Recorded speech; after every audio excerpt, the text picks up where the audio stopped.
One of these days we'll get it all at the same time, but it's fine. You know what? You know what? We're not, because normalcy is overrated. Oh, I agree with that. Mhm. Sure. Lana, you are muted. Whatever You want are to say. muted. And my internet will always be slow. So Oh, good. Hello. Come on, slow Hello. internet.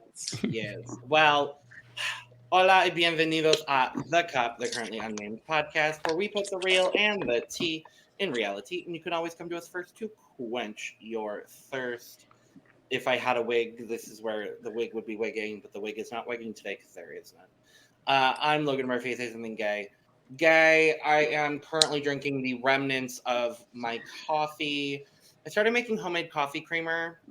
This batch is fine. It was supposed to be peanut butter and jelly, and it kind of just tastes like peanut butter. But like, I'm not mad at that. So we're also drinking lemon water. Oh no. oh my. Well, I said peanut butter coffee, and Eve said nope. well. I'm sorry, that's the funniest thing that's ever happened to my entire life. That's everyone's reaction to being like, whoa. They're like, oh, Eve really did not like the idea that I'm making my own coffee creamer, I guess. Absolutely I not. tried to move my tripod, and it fell out and like hit this like real like slippery spot of like plastic next to this. Yeah. Mhm. Yeah. Okay, we're good. Well, I guess this is me then. Sure, I am Lana, your resident diva, here to give the tea, spill the tea, and drink the tea because you know I love me some tea purr. And if you have some tea, you know what to do. Hit me up. I am just drinking regular water because it's hot outside. And, I need to stay cool. And water does it best. So I'm drinking water. But of course, if I was drinking anything else, I would be drinking it in my cup mug because all the cool kids have one, and you should get one too because you're cool. We like you, and we do ship internationally, so don't think you can't get it. Get the cup mug at lanagscreations.etsy.com. Link down below in the bio. Thank you. And I am David Healy, and I don't have a cute intro, but I do have a cute shirt. I have a very cute shirt today. I hope you all are familiar with her. If you're not, You get better familiar. Right. I'm wearing my brand new Clover Beach shirt. Clover Beach.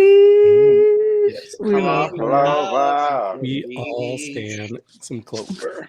We stand Clover in the best way possible. Yeah. But I am not feeling my best today. I'm still going to try to have energy. Period. Energy. Yes. Energy. I'm drinking water because water is the best thing to drink when you're sick. Yes. Good. Speaking of energy, what's happening, everybody? It's me, Eve the Bunny, back again. Chicago drag artist and Ivy Park enthusiast. Queen of Ivy Park, some should say. Some being me, because I am. Today, I'm wearing some cute pieces from the Ivy Park Rodeo collection. A cute little baggie, and then this awesome silk do-rag situation that I really live for. I love that we were singing energy earlier. I was like, oh, this is a perfect segue to me because I'm like celebrating my Beyonce week. And that is why I sang it.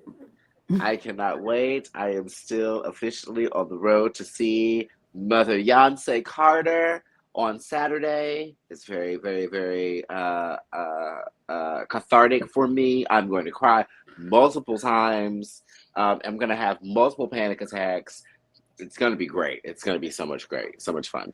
And right now I'm drinking green tea with cucumber because they're out of black and white tea at my store. So we went green, A good option. Yeah, for the environment. Mm-hmm. Yeah. Mm-hmm.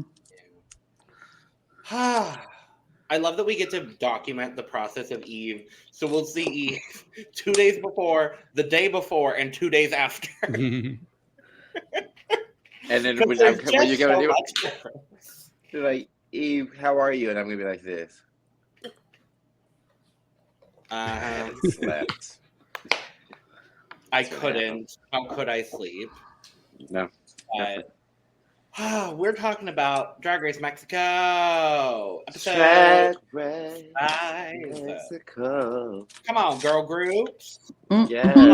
Ooh, but let's not jump the gun. I want to talk about some of these comments we got from last week. Please. Well, I love that people were either like, "You all are crazy for not liking this musical," or "We didn't like it either." We hated it. Right. No, but I liked it. Not everybody did. But I think one of the most interesting comments we got was apparently Argennis, when she did her hair swirl. Remember that, Lana? Mhm. Apparently that was during an instrumental part, and they edited it to be on top of that part where the one lyric repeating. Mhm. So I guess we give her a little bit of a hard time for that. I mean, I gave her. We a hard only time have for the that. we only have the edit to go off of. I was about to say, I know I gave her a hard time for that, and I stand by that because that's what they showed me. So I can't really take back something that you showed me on TV and expect me not to say it. Now, yes, if it was an instrumental part, then sure. But they didn't show me an instrumental. They showed her that she was supposed to be singing, and so that's what I took from it.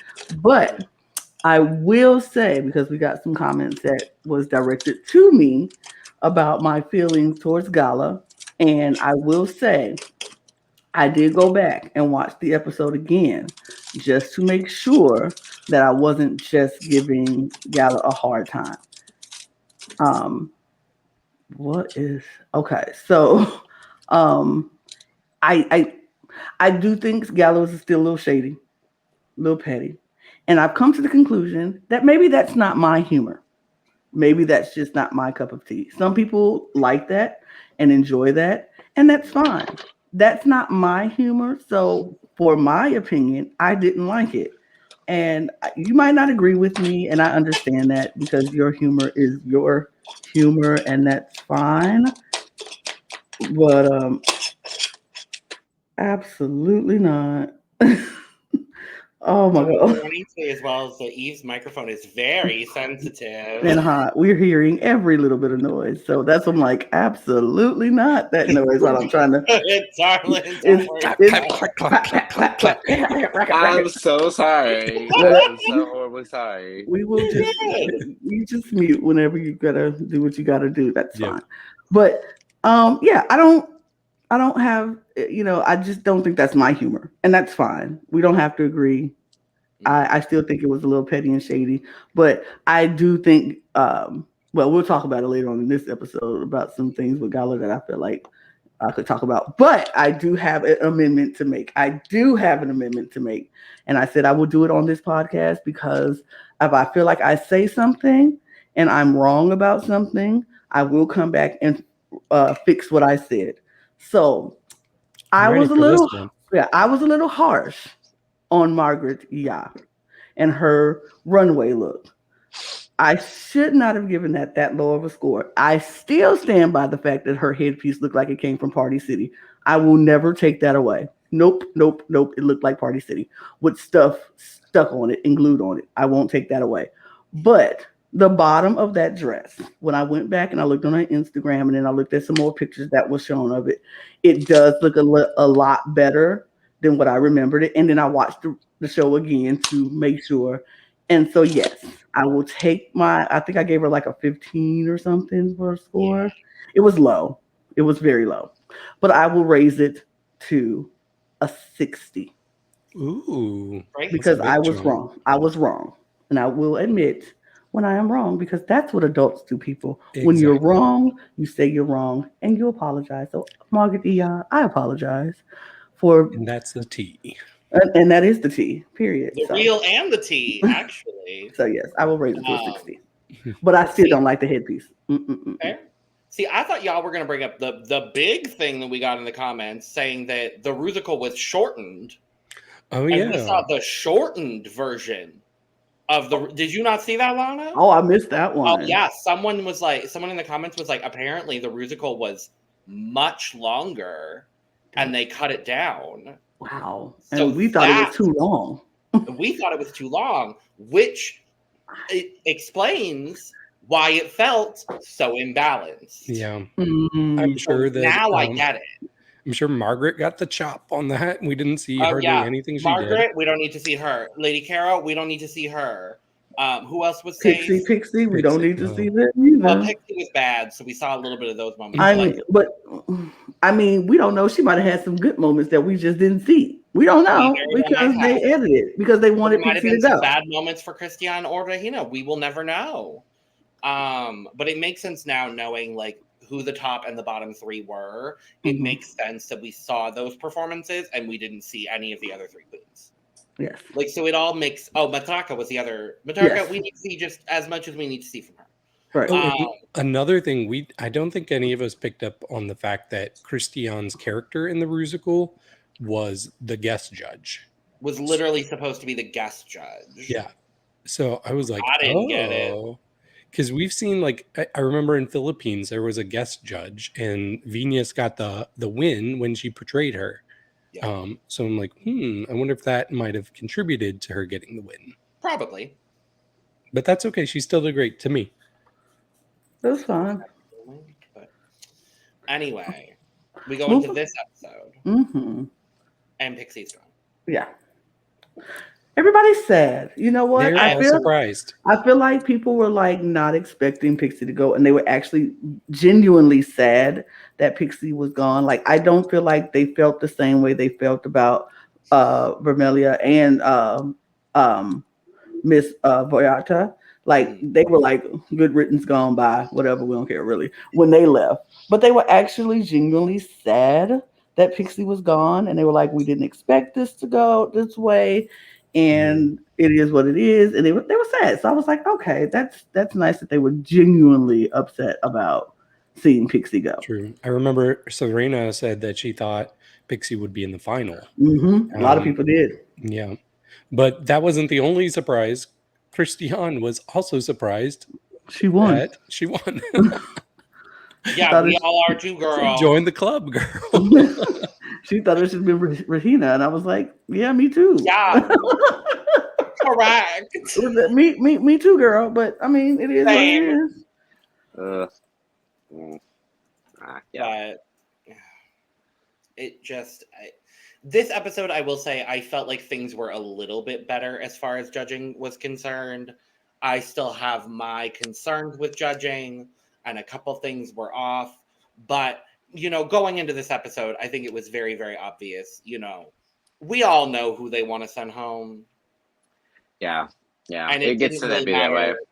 And it also didn't help. She didn't have a horribly strong performance. It wasn't great. We'll talk about it, but it wasn't horribly strong. So no, it wasn't. That wasn't strong. Her runway wasn't strong. A lot of spoilers. No, I'm kidding. Yes, spoiler. The La Macarena invades Drag Race Mexico and goes right home. Thanks, David. Thanks. That's all I needed. Comes back halfway through this season, even though her season hadn't aired yet, and she just wins. Period. I mean, I would take a I'd be fine with that. There you go. Anyway. But, yeah. So we go into the workroom. We get a mini challenge where they have to decorate Cowboy boots in 2 minutes. But see, those aren't just regular cowboy boots. No. Those are fashion Mexican boots that they use in like guy groups would wear in. There's, special, those pointy boots. Look, I learned this from Glee. Like, I learned this from Glee. Period. But they're a fashion thing for the male Mexican groups, and that's what they would wear on their feet. And I was like, yeah, and not the mariachi. Well, the mariachi group do wear a similar. Some of them do, but yeah. But I love those boots. I always thought those were like the funniest looking, but cutest boots to me. I don't know why. But first, when Valentina comes into the workroom to tell them about the challenge, they're all like gooped and gagged about her hair. So she starts doing these hair flips. And I'm like, that is everything. Like, she looks so good. This was like one of the best wigs I've seen from her. Like, I think that was her hair. Was it? I don't think it was a wig. I don't think it was a wig at all. Oh, I was like, wow, that's a really good I wig. think she's embraced her French vanilla fantasy has extended into her hair. I don't remember who it was that said it, but it was like, Come on, selling me that jojoba shampoo. Yeah. Yes! I The will girls say, that get it. I They think sell this. argan oil and everything. Hot oil scalp treatments for Uh-huh. everybody. Maybe some coconut milk conditioner, perhaps. Period. All I know is Coconut this oil. coconut oil. Yeah. This week was a very good week for Valentina and her looks. I was very like, girl. I Yeah, liked them a lot. we were going at her talking about how Lolita was showing her up week after week after week. I was like, she must have heard something through the grapevine. I was like, not this week. For And you wanna me know something? now, it's 3-2 in the battle of Lolita versus Valentina. I'm 3-2. still 3 to What I no. will, what I liked about Valentina's look is Valentina's look gave me very how Rue used to do her drag looks. She would come out in these like cute, weird theme looks like randomly all the time in like the early seasons. You'd be like, okay, it's sickening because it's drag. Like the person who I feel like that gives me the closest like similarity to that is like Brooklyn. I feel like Brooklyn dresses a lot like how early Rue used to dress. Like just certain different silhouettes and different like something with sometimes feathers and sometimes something would just be leather and sometimes and I feel like that I miss that. I feel like that her runways have gotten a little bit stagnant for me. So that's why I was like, ooh, Valentina, you better come on. I always love for when the hosts start eating up runways because Mama Powell would eat up some runways too, baby. That is true. I'm excited to see the looks on Philippines this season. I think it's going to be really good. Right. Go check out our cast assessment for Drag Race Philippines. Yo, check us out. But yeah, so they have to decorate these boots in 2 minutes, and then dance. Yes, baby. To Cha Cha Bitch, because you know that's the official RuPaul drag Race dance song. I love that song. Or either that or peanut butter is one of the two. Literally, it's one of the two. But it's I do always like one of the two. Yeah, really, the boots. I don't think they mattered at all. They didn't. It was one of those challenges where it was like, whose line is it anyway? The points didn't matter. But the dancing mattered. The dancing mattered. I thought. I'll say there were two standouts for me. The two winners? Yes, they happened to be the two. But I wrote my notes. I only wrote about two people, and it was Argennis and it was Matraka. But Argennis was just like, she was going hard with the dance moves. She was eating. She was clearing. I think Margaret was like, they're all showing everything they have before they lip sync. Right. Well, Argennis already had shown once, and we'll talk about it more. But Matraka for me, she was just adorable. So that's why I liked her. For me, my winner of the mini challenge was Lolita Banana. Yes, I wrote that down too. Lolita won is what I wrote. Lolita won. I wouldn't say that, and that's me personally. I felt like Lolita came out and she said, 1, 2, 3, 4, 1, 2, 3, 4, 1, 2, 3, 4, 1, 2, 3, 4. And then she gave us to kind of drag our pit wheels that and to be honest with you, Valentina walked up and in less than 5 seconds just threw the hair and walked off. And I said, she won. Fair. I said, she won to me, baby. She won in record time. They're like, we're not even going to play Cha Cha Bitch for Valentina. No. With her own song. And she wasn't even going to really dance. That's why when she came out, I was like, oh, she's going to dance the Cha Cha Bitch. That is something different. And I was like, that is the most dancing I've seen Valentina do since the Into You lip sync on All Stars 4. Baby, that we were talking about lip syncs. Lana, that was a good lip sync. Yeah. Into You was a good lip sync. Yeah. Great. But we have two winners, Argennis and Matraka. Come on, Team David. I hear about draft teams in this episode, David Healy. Okay? We only hate the draft teams when we're losing. So. Yeah. Anyway, they won. Yeah, go Team David. I'll give you your props. Whatever. Thank you. Yeah, sure.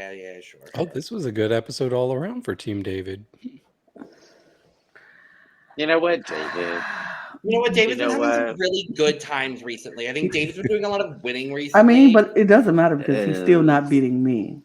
Ooh. Well, Spilling in that certain tea cases again. he has. I mean, I'm talking about draft waves. I know. No. Anyway, we find out that the Maxi Challenge is girl groups or girls band, as Girl they call groups. it. We are They performing. all said it in to- English too. I was like, do they not call it girl groups in Spanish? I don't know. Tell us in the comments. Así soy yo. Así soy yo. Así soy yo. The track was cute. Mm-hmm. The track was cute. The producer that we had, I think, in the rehearsal was the woman that did the producing. I'm like, come on, female producer. Mm-hmm. Presumably, I don't want to assume your gender, but I'm gonna assume that you are a woman, probably work woman, work. I love it. Work diva. Right. Yeah, the track was cute. We get our groups. So our groups are Cristian, Gala, Argennis, and Lady Kero, and then the Matraka group is Matraka, Margaret, Serena, and Regina Voce. With Serena picked last. Is anybody surprised? Unfortunately, no. Did Foreshadowing. you all like the names they came up with? We had Las Meximamas and Las Palanquetas, which I looked up what that was. Okay. So here, a palanqueta. Where is it? Oh, it's a sweet and crunchy treat made of peanuts and caramel. It looks kind of like Rice Krispie treats. If you That Google sounds it. marvelous. I like that one better than Meximamas. Oh yeah, you love Rice Krispie treats. Yeah.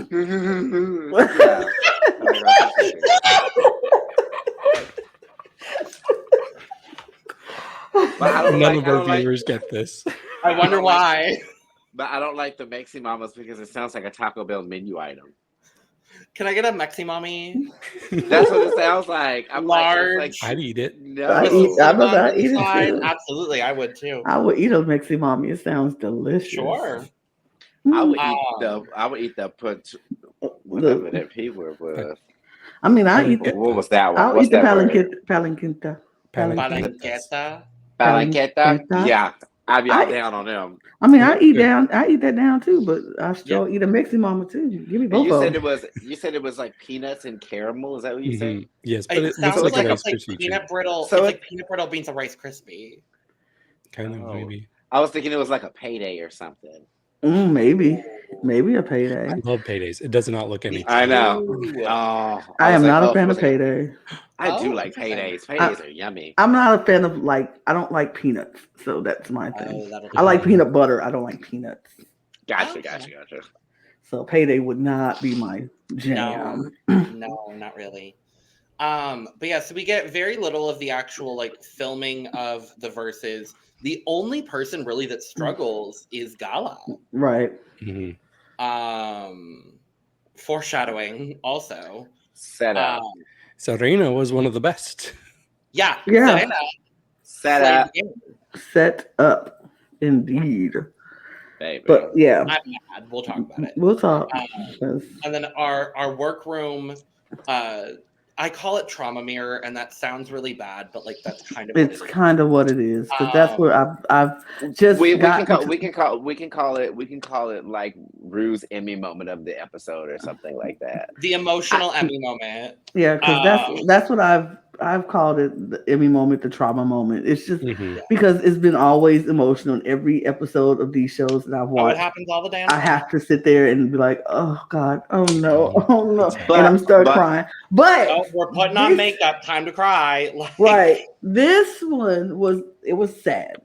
But it wasn't as traumatic as some of the other episodes on other shows or other franchises. I'm like, but I do love that we started with a happy birthday to Matraka. Right. Was anybody else worried when Magos wasn't there? I was like, wait, did she have to leave the competition? She had to leave. What happened? I was scared. I was like, what happened? Hello. But I was like, what is going on? But then she came with a cake. That's not the song I expected. I thought they did Feliz Cumpleaños a ti, because that's what we did in Spanish class.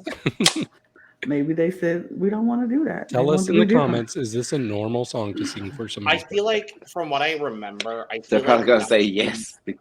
Well, I feel like that's more like a child's birthday song.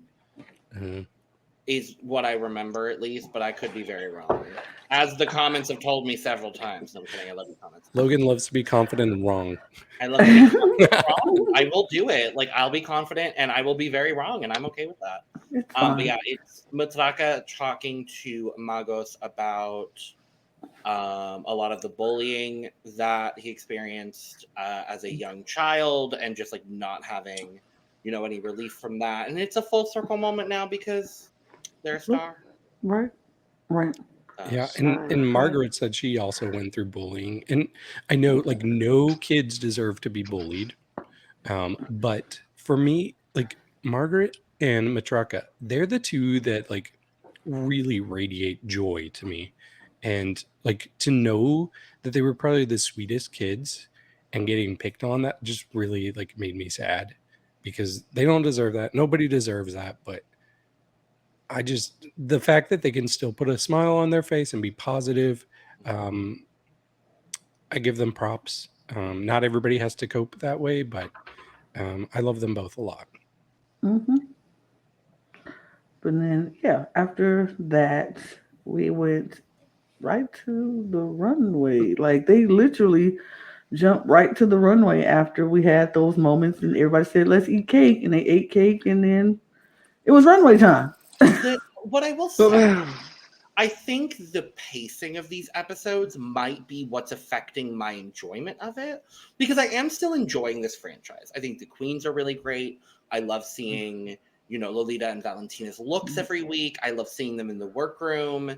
The judging is sometimes a little bit off, but I think for the most part, it's been fine is the word I would use to describe it, honestly. But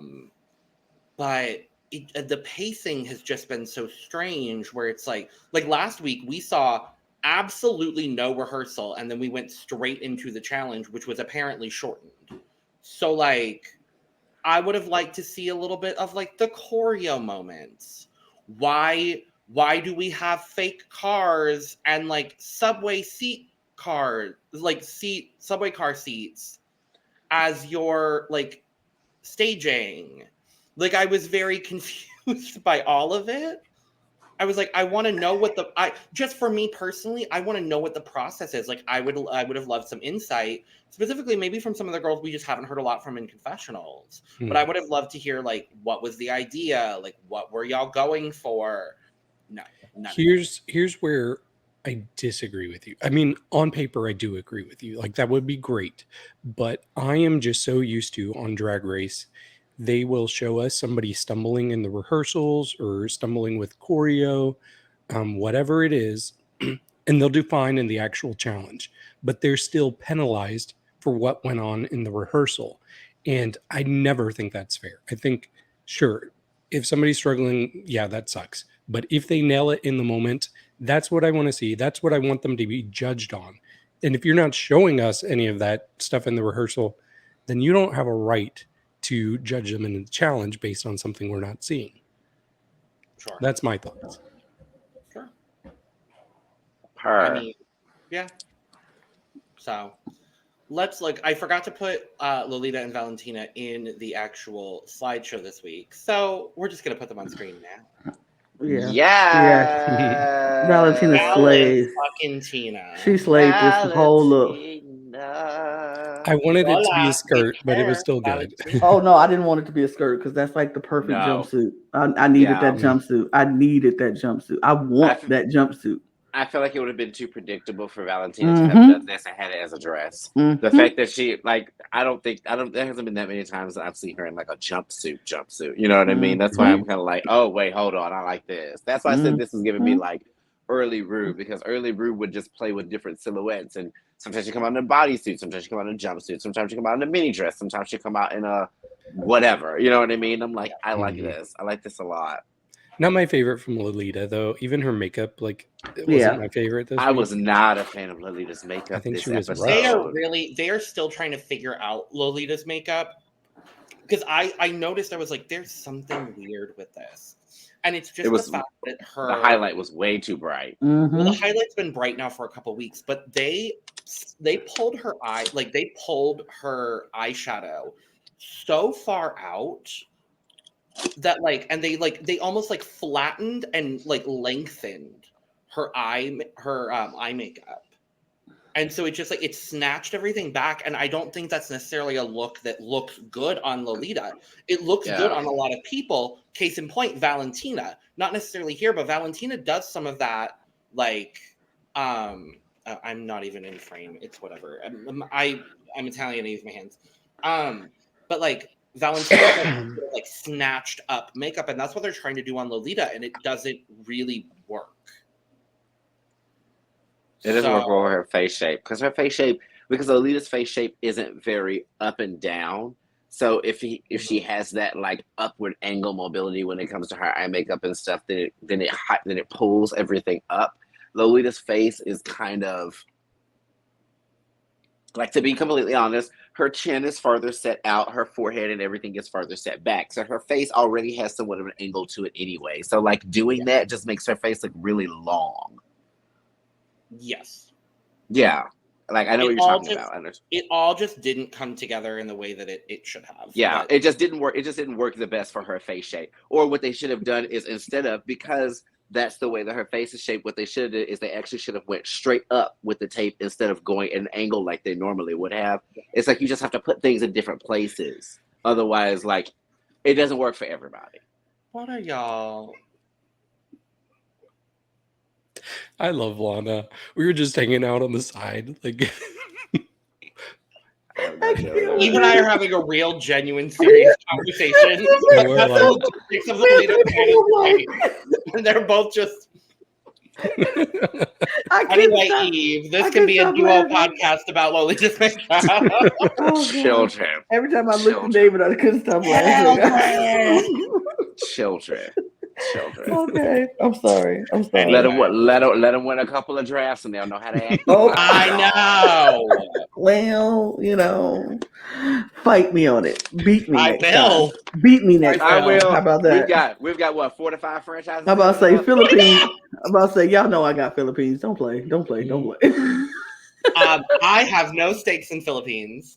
Right, you don't. I am Team Miss Jade So always. Period. As you should. Okay, but anyway. So this is the oh no, what's the candy called again? It's Palanquetas. Palanquetas. Yes. I do want to say as well, before we go too far, guest judge Alejandra Bogue.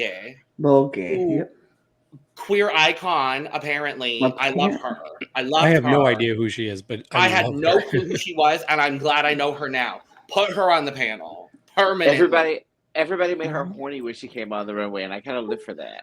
She was like, "Ooh, blow me." Ooh, and I was like, "Oh." She could replace the guy. Like, sorry if you all love the guy. He has no chemistry with them at all. Whatever. Yeah. I'm like, it's not okay, because see, like, even with the hobbies, like, y'all know I didn't care much for the hobbies this season. No, not the hobby conversation again. It's not bad. Even the hobbies had chemistry with the host, and it matched, like their energy matched. Same thing in France. I feel like Kitty Smiles has chemistry with I think the judge panel has chemistry. This dude is just boring. It's like he's just there. It's like he always gives me Captain Obvious outfit, and it's just like, you're not a captain of any boat or plane or anything. Like, stop wearing uniforms. You're boring. Like, you're bored. I'm sorry if y'all like him. If that's somebody who you all is a fan of, I'm sorry. I just don't get him. Watch them be like, he's our Tom Hanks. How dare like he's Right. the most beloved, and I'm like, I am so sorry. He's our Obama. Right, I'm like, I am so sorry if he is. Leave our Denzel alone. Right, leave our most favorite treasured actor alone. Like, I'm sorry. Like, sorry. He might be like the queer ally, whatever. I don't know. I just don't that's a get him. homosexual. I mean, he just don't do it. Enema. He's just not doing it. He's not doing it for me. He needs whatever French vanilla fantasy Valentina's been having. Honestly, Real. I think Ivy just hooked that up. I mean, I think the guest judge had more chemistry with them, and I would love to see her honestly there every day. A permanent panel of Valentina, Lolita, Visa, and Alejandra Bogue. Ooh. Fine. Great. Sure. Love it. A lot of drag queens. Wonderful. Great. Love it. Wonderful. Sign me up. How it should be. It doesn't have to always be. It doesn't, but also at the same time, there are certain things that, to be honest with you, would help a lot and would have to cut down a lot of explanation if you were somebody that already did drag and you understood where that queen was coming from. True. Because that's what they know. I will say that does. Yeah. And I also put it this way, and I say that in retrospect with like some of the early seasons of RuPaul's Drag Race, with some of the early seasons of RuPaul's Drag Race, they were picking anybody to judge. And I'm sitting over here like, why do y'all have all these? Why do you have what was his name? Santino Rice. Well, not him, but I mean just like guest judges. Like random guest judges. Rick Fox was a guest judge. I was like, why is Rick Fox here? Like, what does he know about drag? The 5 or 6 times that LaToya Jackson has been a guest judge. Who was the party bottom? Who? According to Willem in Alaska, they always call him the pass around party bottom. I can't remember. He was one of early. We're doing the thing Lana doesn't like. I mean, but the thing you mentioned LaToya Jackson, but you can't get more drag than LaToya Jackson. Well, she makes sense. I'm pretty sure LaToya Jackson is the most common guest judge they've ever had on Drag Race. I think it was almost all the men they had. If they weren't queer, it made no sense. Like they love them to death, but they had Jeff Goldblum as a host and as a guest judge. And I'm like, Tom Green. And he's like Green. Joel Tom McHale. Green was a guest. Joel McHale was the most random one. Joel McHale was horrible. Yes, people are going on the runway and he's screaming like it's a football game, and literally cutting the clips of Michelle being pissed the entire time. Like, I was that's the thing you have to like. I feel like guest judging the women. When the women guest judges come on, they understand. At least they understand fashion. At least we understand. Half of them watch something. The show. If not they watch the show. If they don't watch the show, they know fashion. These straight white men don't know nothing about the show. They ain't watching the show. And like you get a Joel McHale hooting and hollering at a drag runway when that ain't even the thing you need to be doing. This is not a football event. This is isn't drag. a lip sync for your life yet. That's when you do it. Like it's like and it's so funny because after the lip sync, they'll go like, "Oh my God!" This, especially like Jeff Goldblum. Jeff Goldblum was sitting there like, "This is the most amazing." Was he crying? Oh yeah, Jeff Goldblum was crying. Jeff Goldblum was crying when they were. I thought that was sweet. I think that's sweet. I love Jeff Goldblum. Yeah. I mean, I feel like if you respect it, like if a man is going to come into this space, respect the space. And I feel like when y'all talking, Jeff Goldblum respected the space. Joel McHale did not respect the space, and it's like you need to go. You need to respect your surroundings and environment. But yes, we're getting off track. Andrew Garfield is another good goal. Yes, this girl group. Palanquetas. So I actually pulled the English translated lyrics for us. Okay, cool. Half so we can talk about them because I don't normally remember to do it, but I'd like to for this one. And half because I'm actually really curious for the people that live in Mexico or are not native English speakers. I'm really curious. Let us know in the comments, how off are these subtitles? Like, I really want to know. Right. Yeah. Because I have some questions. I have some questions about my homegirls in this first group's lyrics. Yes. So we're gonna go in order. So the photos are not in order because this is their end. So the first verse was Argennis. I bet you won't rap about being a chameleon, will she? No, she said chameleon at the end of it. Yep. Don't worry. Her verse goes, "Hi, I'm the best drag queen. Dancing is all my art, and I'm a sucker a little bit, yes. I will shine for you and for me, chameleonic." Yep. Those are the lyrics. They shouldn't have been. I did think it was interesting. She's saying she's the best drag queen when she was just in the bottom last week. I mean, have that delusional self-confidence. I did enjoy that. I will be honest. honest. I'm not gonna. If you don't say you're the best, ain't nobody else gonna say you're the best. So it's gonna be that confident queen. And just for a bit of a refresher for me, because I'm playing catch up on the episodes. Which one was Argennis in the pictures of the girls that we have up Bottom here? right. The bottom right. Right. In the Okay. neon. So from I knew that she was not the one with the boobs, and I knew that she was not the one in the braids, and she's also not the one with her tuck out. in the So, braids. So from left to right, it's Gala, Cristian, Lady Kero, and then Argennis. I tried to write notes about everybody when they did their verse. I didn't have much to say about Argennis. It didn't stand out to me. She didn't stand out to me in this challenge. I just wrote, she referenced Chameleon. I thought that she looked really gorgeous. I thought that she was one of my favorite looks out of the four. I think she is my favorite look of the four, actually. I'll say that. Yeah. That's fair. Yeah. We can move to Gala Varo. Let's do it. Let's do it. All right. Gala's verse, as far as we are concerned with the translation. I am Gala Varo, the dangerous lady, as glorious as glamorous. Your crooked mouth, I don't care. I came here to steal the crown. A stealing reference from Gala Varo. Even if you don't want me present, I'm a star, happy and smiling, a little obnoxious but charming. At the end, everybody adores me, but lovely. Do you adore her? Why is her verse longer than Argennis' verse? Because I'm going to sing it. Oh, wait till we get to Lady She Kero. sang it. Oh, okay. Okay.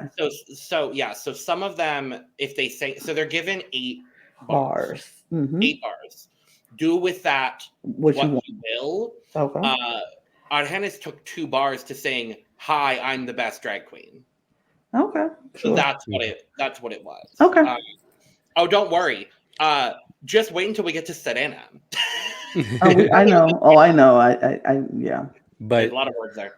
I do want to talk about Gala's splits in the air because that was so impressive to me in the flip down. Like they said she looked scared doing it. I didn't notice that. She did. Scared. She looked so scared. I mean, like, she should have been scared. I mean, not if you do this often. No, you should should not. Even if you're doesn't scared. Know those people. No, if you're scared, you're a performer. You don't look scared. That's not you're a performer. You're not supposed to show the audience. Look scared to me. You look super scared. Watch it again, David, because apparently you missed it. Because she looks super scared. And given that that's the biggest thing that they will always clock a girl on in a performance challenge is we looked at your face and your face gave it away. I was like, when she came down almost. And she came down so hard. Almost as like she didn't know where the floor was when she was coming down. Exactly. And that's what it was. It was just a look on her face of like, am I actually going to land this or not? You know what I mean? And then when she did, she was fine and she was going. But right when she hit the ground, there was a look on her face of her being like, "Ooh," and I was like, she's still like performance-wise one of my favorites. I mean, as a dancer, she was good. As a dancer, you always have to spot your landing, and she looked so nervous because she couldn't spot her landing. That's the only thing. It's a small thing, but it was a thing. Like she gave the nerves away in the beginning because she was kind of like, "Hey, I'm whatever." Her verse started, she was like, "Ah," and then when he flipped, she was like, "Ah, okay," blah, blah, blah, blah. And she got into it. It's not how you end; it's how you finish, and she finished strong. Because I'll put it to you this way. Let us please remember that my good sister, take a drink, the one and only Shea Coulee, flipped upside down, sideways for her all-star finale performance, and killed it. And she didn't know them folks either. I was about to say. I can't say anything against Shea because I love her. I know you can't. Ace in the hole. Period. But no, I thought that she did really great. To be honest with you, I felt like that her outfit was kind of like, okay, this is not going to be a big read, but it's going to be a little bit of a read. Like it was giving like Leak NYC bodysuits, which if you guys are familiar with or whatever, it's a lot of those like kind of lace looking bodysuits that you would get from like Beauty Supply. Like those, like the naughty lingerie leg avenue lace bodysuits kind of situations. Like that's what it was giving with boots. And so for me, it was giving like performance look, but it wasn't high on the style concept. It just seemed kind of like an afterthought of a look. I felt like with her performance though, she wanted her performance to, that was what was going to stand out anyway, which it did. But I do wish that was a little bit more that was put into the look. Yeah, I feel like she was like, I got this piece. something. I don't know what I'm gonna do with this piece here. I brought it, so I'm It's gonna wear it. cute. It's cute It's enough. sexy. Right, I'm gonna wear it. It's not. It Yeah. wasn't anything like I planned this for this particular challenge. It was like it was just one of those extra pieces that you brought with you just in case outfits, and that was a just in case outfit, and it was like it works, so I'll do it. And I'm wondering if she was untucked because she didn't want to worry about her dick turning into a pretzel while doing that trick in the air. Maybe. I mean, you don't have to tuck. You don't have to tuck. No problem. But also at the same you time, should tuck. Tucking isn't something that would hinder you from being able to do that trick. So I think that it was possibly just a personal preference. You don't think it'd get all twisted around? No. Why don't you try it, David, and let us know? I'm going to be real honest. I felt like her solo was the only high energy part of her performance. Because if you look at her in those group moments, it looks like she's marking her performance. Yeah. And I was like, you're so like, she's like, there were a couple girls that weren't fully like in it. Yeah. And I think she was matching them. It could have been she was matching their energy, so she won't be the one to look, and they all like. I was going to say, everyone in this group looked like they were marking their performance. Yeah. I thought I saw a lot of backs. I was like, "Ooh, y'all!" By far for me, this was the weaker group, and for sure. The winner should not have come from this group, and the bottom two both should have come from this group, unfortunately. And speaking of bottom two, for me, we're gonna unfortunately move to Lady Kero. Oh, yeah. Is this a question? Because I had one. Pregunta. Is this the same outfit she wore for the mechanic outfit? Yes, and the same wig. And the same wig. I'm like, baby girl, no, you don't. No. We don't do repeats on the show. We don't do repeats, and you don't think we go call that out. I was like, this is the same exact outfit that you wore for the other challenge, and now you go come out here and do this challenge. And can I also say something very quickly? And this is a personal preference of mine. If you all still have these in your closet and you decide that you want to wear them out in public, feel free to, baby. I can't do nothing about it. I cannot take no clothes off your body.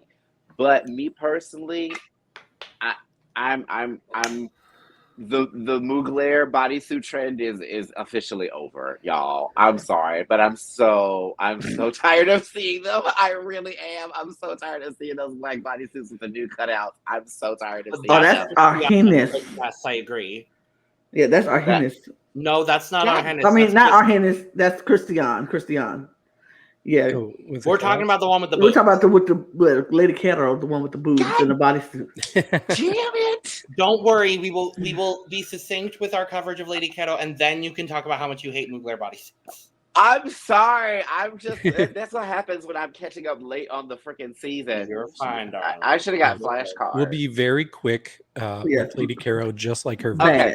That's perfectly fine. I know exactly what I wanted to say about Lady Kero anyway. Yes. I wish you did more with the titties if you had the titties out. You really did. Let me say the verse. Yeah, let's get the lyrics. God, you know what? Okay, fine. I'm just not going to say anything for the rest of the thing. I'm just going to sit here. No, we love you. It's just you're doing Eve, you look beautiful. Hey. Eve, you look beautiful today. We love you. You're gorgeous, stunning, amazing. Sanosha. Lyrics. You're the queen of Ivy Park because you said no one else would say it for you, but I'm gonna say it right now. I thought those were the lyrics at first. I was like, "You're the queen of Ivy Park." No, lyrics. I am the Kero, the spicy and beautiful. I'm chubby and beautiful, and they look at my boobs. But I don't want you to just look at them. Come, little one, and see the stars. I don't know if that translation sounds right, but if it's right, boobs. If it's right, it sounds like boobs meets Sarah from Hocus Pocus. Beautiful. I did. She said beautiful twice in the same I need to go come little children. I need to go back and listen to the exact words because, in the Spanish language, there are 4 or 5 different words that mean happy. Like they all just mean happy, but they mean different levels of happiness. Mm-hmm.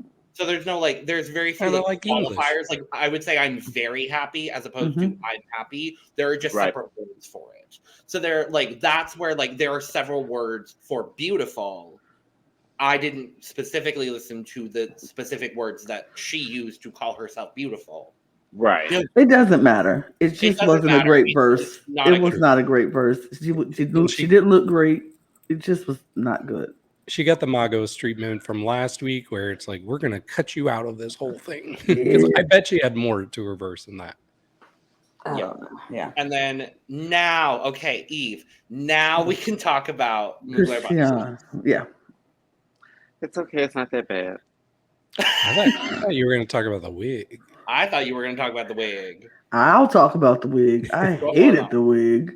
I hated it. I was like, I mean, but it did add a little something to it. So I get it. It was like a little flavor to the whole.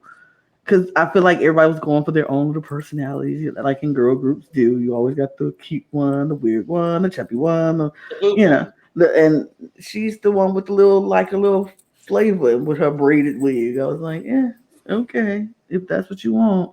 I ain't care for it, me personally. But if that's what you wanted, you go, girl, braid it up. That's what she wanted. Flavor. Okay, so one, I didn't care for the bodysuit. We already know this. What? Two, Wait, Eve, I didn't know you care didn't for like the that. bodysuit. I didn't know. This We just already know in. this. I did not know you didn't care for it. Right. Breaking news. Eve did not care for the bodysuit. No! Today is the day, Eve. No! Everybody gets one. Today is your day. I'm sorry. Oh, Eve, we love you. You're the queen of Ivy Park. You're the best thing ever. You're beautiful, singing on gorgeous. stage. Let's make you happy. You're beautiful, gorgeous. Or cry. Either one is fine.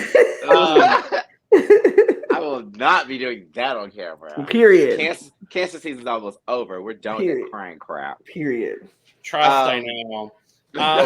Let's hear the verse. No, but wait, do we have to hear it?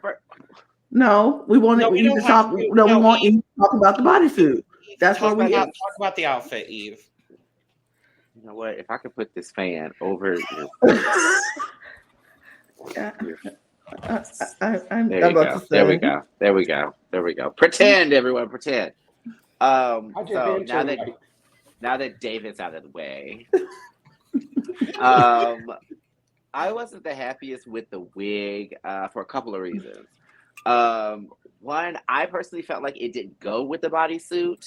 I felt like that. I feel like that there is a. It gave me almost like the America's Next Top Model Catch-22. A lot of girls think, well, oh my God, to be beautiful, I need long, luxurious 40 inches of hair, da-da-da-da. But then, of course, long, luxurious 40 inches of hair doesn't go with all outfits. It doesn't go with all face shapes, things like that. I felt like this hair did nothing for the outfit. I honestly feel like if she had something that was shorter or like cropped on her face, it would have done a lot better. But also at the same time, too, and this is me being completely honest about the situation, I personally take a bit of an issue with someone that is not Black wearing a protective wig style. And that's me being just completely honest about the situation. And that is just something that I culturally and with my heritage as a Black person, a Black American, have grown up with. Is just so many regular or negative connotations towards things that have to do with Black hair, such as styling or how our treatment of it or how we wear it and this, that, and the other. And then what happens is that other people get to wear it in fashionable styles and are praised for it as opposed to.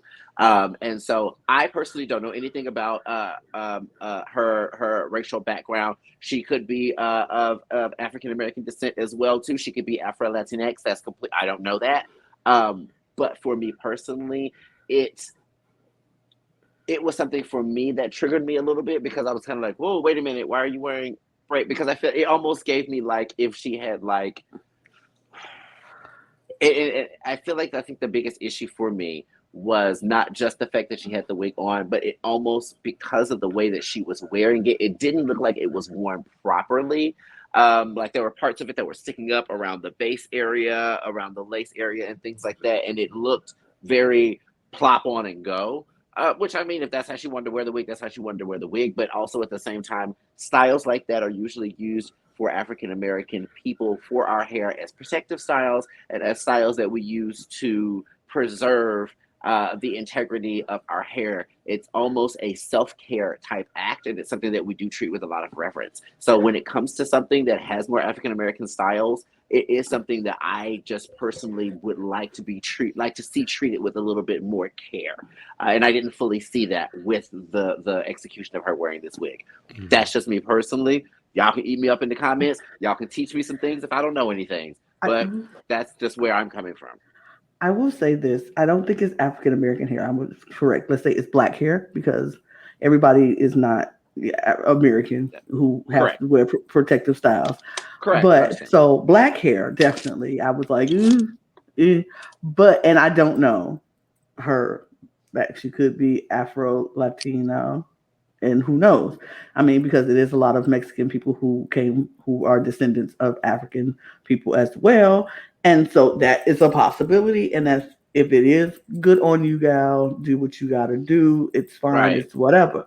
But if it's not, and I think what Eva's definitely coming, and I agree, coming from the part of the fact that when black people wear braids, and not trying to gatekeep braids, because everybody wants to say, oh, you can't gatekeep braids. Braids are braids, and braids are just, I mean, Vikings had braids. Yeah, but not the same kind of braids. Dutch people wear braids, not the same kind of braids. And they weren't used for the same purposes. Exactly. And so it is different. It is different cultural things from different types of braids. So don't think we're trying to gatekeep braids. But the style that she is particularly wearing is a style that black people wear to protect their hair from, just protect it, to help it, to maintain, to keep it to grow or whatever. And when we did it, and when we do it, we're called ghetto, unprofessional, ratchet. It's not acceptable to wear your hair this way because it's not appropriate. It's not appropriate. As of now, as of still 2022, 2023, there are still children under the age of 10 years old that are being made to get expelled from their schools, yes, or having to cut their hair off in the middle of school assemblies or school sporting events and stuff like that, just for them to be able to participate because of how they wear their hair. So that's where that's coming from. So it's if you're going to do it, when black people do it, we're called all kind of not professional, unacceptable, blah blah blah. But then when anybody non-black do it, it's considered fashionable, and it's considered, we're just appreciating the culture. We like it. We think it's cute. Not everybody agree with you because everybody don't take the same stance as you. So when we say, just don't, it's a fine line between appropriation and appreciation. You just have to find that line and teeter that line carefully. Mm. I particularly just don't think this wig looks good on her. I just don't think it looks good. It's like you said, it's puckering up at the top. It looks like she just plopped it on and went that's an everyday hair type of hair. And I'm like, you on stage and you dancing around, and the more you dance around, the more that thing start puckering up, and it ain't cute. It just ain't cute, and it don't match her face because her face looks so rounded. I was going to say her face shape is actually the issue that I had with it. Yeah, I agree with you. And again, not black here. But just the way that it was put together, I even noticed those things. I was like, it doesn't look good on her because of the way she's put it on, and also the way she's styled it. It looks very flat. It didn't look good. Well, this is interesting because I have a fourth issue with the wig, but I'll get into that. Okay, go ahead. First, let me say, anybody in the comments that wants to come for Eve or Lana, please note they were being very gracious with how they explained this. I think we all are aware that cultures are different in America and in Mexico, so maybe not everybody knows about appropriation or the baggage that comes with wearing this kind of hairstyle. So they were being very kind. If it was somebody in America doing it, I don't think they would deserve half the grace that we're giving Cristian. Yeah. But I will say my issue with the wig, I actually thought Cristian did very well in this challenge and could have been in the top. But this wig, when she was dancing, it was swinging around, hitting her face, covering her mouth, covering her whole face at times. And it was very distracting, and I couldn't even see her mouthing the words some of the time because she kept getting hit in the face with her wig. I think that's a lot of too. Can't put I it think on properly. It doesn't look good on her, and it doesn't look good when she performs. Don't wear the wig. It very much just gave the air throughout the entire performance of this wasn't a wig she owned. Maybe this was a wig that she borrowed from someone, or maybe this was a wig that she completely bought new, and this was one of her first times wearing it. But it didn't look like this was something that she owned and has worn to do performances in multiple times. You know what I mean? To me. I think she was trying to be the fly girl, and that's what she wanted to be, the fly girl of the group, and that's what she did. And it just didn't work. It just didn't look great. Yeah, right. And what were the lyrics? Yeah. What were the lyrics? We should talk about that. Let us know in the comments if there is any, if there's any insight as to braids in Spanish culture or any of those things that we just don't know any of that stuff about. Let us know because Mexican culture. Yes. Mm-hmm. What did I say? Spanish culture. Oh, Mexican culture. Yeah, I'm so used to España, and I'm not. Yes. Mexican culture. Anyway, on Christian's verse. Make way for me. The queen is here. They call me bitch and a little vulgar, but I'm as tender as a honeycomb. For my family, I came to win. Wait a little while, I'm coming. I came wild as a feline. Well crowned, your Latin queen. My gender you may criticize. The labels on the super fan. Now that last line, not a single clue what that means. I've never had tender honeycomb. Usually it's tough. And crunchy. And sweet. Sweet. Like Rice Krispie treats? Like Rice Krispie treats, baby. You need to stop. You need to stop harassing this woman, David Healy.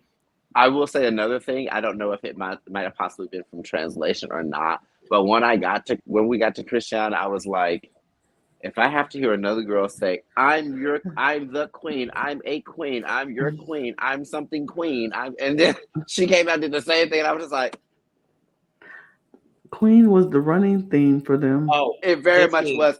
It just gave me like Mad Lib. Like it was like blah blah blah blank queen, blah blah blah blah blah, and they just kind of filled in the adjectives. That's like an adjective. That's like a super adjective. I was like, what's happening? Why?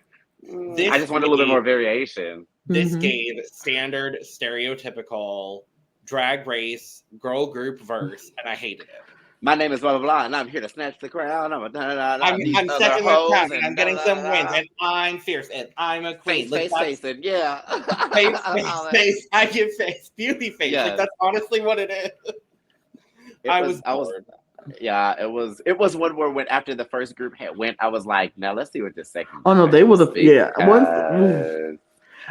because honestly, it was like if this is the better group, we are in trouble. It's gonna be a tight deliberation. I was like, it's gonna be the tightest deliberation I've ever seen. Yeah, I said when they went, I was like, it got to be better. But I thought they would go. I was like, that second group even did better in rehearsal. So they just gotta be better than this because this was just like, okay, let's talk about them because they hands down, it was no competition. It was no competition on who was the better group, honestly. To me at all. I can't wait to hear these lyrics from Matraka. Okay. Boy. Okay. I'm going to do a dramatic reading of Matraka's lyrics. Hold on. For real. Okay. Like hold on. Wait. Do it like the same parts. Okay. Before you do that, before you get into it, I fell in love with Matraka even more than I already loved Matraka just because of this part alone. Her outfit, everything. Her lyric, even if her lyrics come out and sound crazy on translation, I don't even care. The way she performed it, I was like, chop, chop, chop. Yes. I was like I watched this at 9:00 in the morning. The first thing I did when I woke up was watch this show. And I was like, what? I'm in the bed like, hey, I had to go back and rewind it because I was dancing so much. I'm like, I missed her. Let me go back and watch it again. Matraka killed Slade. She looked amazing. Okay. I can't. When Matraka threw that leg up in the air, I said, whoop. When she took it and she popped it back, said, whop, whop. I was like, hey, now. I was like, oh, she's letting the girls have it. that's also something that I feel like that we always end up having when we have girl group challenges. There is one girl that is the outright 350% dancer out of the entire group of all those girls. I think David she comes is in just bodies. I think David is wearing her shirt right now from Espana, who came with and let them have very it. Clover Beach from Espana. Period. Very, very baby from the last season of UK. Correct. Like very taste, very like one of those girls that's gonna come in and just like very Shay, like very just I'm gonna walk in. I know how to move my body. Colby. I know how my body looks. I know how my angles look. Like it was just one where I'm like, I want to go see one of your performances because I would give you so much money. Yeah. Oh yeah. Okay. Yeah. So here is my dramatic reading of getting to see character. Here we go. Yes. Mm-hmm. This piece is entitled. This piece is entitled. Ma, tra, ka. Mm-hmm. You what you want, ma. I what I gave, tra. Very close to yours and mine. I thunder you, I finish you. You can't handle me. Oh. And let it thunder, Pal pueblo, my people. Mm-hmm. I come well, bitch, hot and fiery. Ma, tra. Ma, tra, ka. Dick. Period. Thank you. Thank you. Oh, we snap. We do spoken word. Spoken word snap. Thank you. Yeah, I love this. This is giving me full Bibi Zahara Benet. Like it's I don't care what she's saying. I'm entertained. I don't care. I'm just gonna say it, and it sucks because I'm sure we're all gonna agree, which is boring. But she was easily my favorite of the night. Clear winner. Every bit of energy, and her dance was just so unusual too. Like she was just contorting her body in weird ways. But it looked it looked very intentional though. You know what I mean? Like it didn't look like she was up there just making a fool out of herself. I was like, oh no, wait, there's moves. She's breaking some new moves out on me that I ain't seen before. Like, you know what I mean? It was very like, ooh, okay. Yeah, she gave us a little bit of contemporary with a little bit of hip hop because I'm telling y'all, when she got down and she popped that hip on both sides and pop, baby, when she got in the middle, when she got that middle, it was like wop. I was like, no, you're not throwing it back, but try. There was a little bit of like ballroom, a little bit because she like there was a little bit of duck walk there. There was the dip, like she's very multifaceted in her influence in dance, and I would really love to know more about like what her dance influences are because you can tell there are many. And I assume probably Drag Race probably has something to do with it as a whole. Has anybody checked Laomi or Aja's Twitter today? No, I have not. Don't you worry. But whatever Laomi says is fine with me. Did you guys see, a little bit off topic, but did you guys see that tweet where someone apparently tried to do this whole thing because that's what they do. They know nothing about ballroom and nothing about ballroom and nothing about Drag Race, even though they think they know something about both of those things. Oh Lord! And they decided to send Kiona's talent to Aja. No. And they sent it to Aja, and Aja said, "Well, do you have anything?" And they were like, "Aja, do you have anything to say about this?" And she was like, "That is a legendary icon. I have nothing to say about that." And I was like, "Thank you." She beat me. Yeah, they were on the same season. I was about to say they know each other. Like they competed against each other. You fucking idiots! It just made me so mad, and I was like, "See, that's why you're Drag Race fans, and you're not drag fans, right?" Because you wouldn't even have done anything. Like that was literally just to stir up drama for no reason, and I was like, "That, yeah, that was just crazy to me." She's literally a legendary mother. Shut the fuck up. Exactly. Not to mention the fact. I didn't know that Prince was in House of Revlon now. The shoes? Prince from Philippines? Yes. Prince from Philippines is in House of Revlon. With Gagatandra, work, bitch. Yeah. All right, then. I was like, oh, okay. I had no idea. And Kiona is not. I know. That's a conversation for our France episode that we're doing very soon. We'll talk about that. No, Matraka, period, boom. Serena Morena. I didn't think Serena did that bad, honestly. I didn't think she did bad. Same. To me, I can't remember. I can't remember. She is the least memorable to me out of the four. I absolutely agree with that. I think she was the least memorable, and I think she was the least powerful. And the reason they put her in the bottom was A, they wanted to send her home regardless of how she did, and B, because she didn't live up to everybody else's energy Expectation. Right. Oh yeah. Because that was something I also thought too. It made me think that possibly if she would have been in the other group and they would have swapped her with another person, then maybe they would have looked at her in a higher placement. Like, well, you didn't do that bad, but it was like everyone next to her in this group were all A+. So it was like unless she was giving A+, swap her with Cristian, and then Serena and Gala become the stars of the other group. I don't think so. I do not think so. I think so because Serena would have beat Lady Kero, and she definitely would have beat for real. Maybe Lady Kero and maybe Argennis, but she did. That means Gala and Serena. The top two. Okay, yeah, but it would be the bottom three people in one group. Like that would just make the sure. The I'm just saying if there's Anyway, but I do want to quickly say, I really liked her rap, especially the fast part. But for me, the thing that was more distracting with her than anybody else was her look and her makeup. It just looked really, really amateur.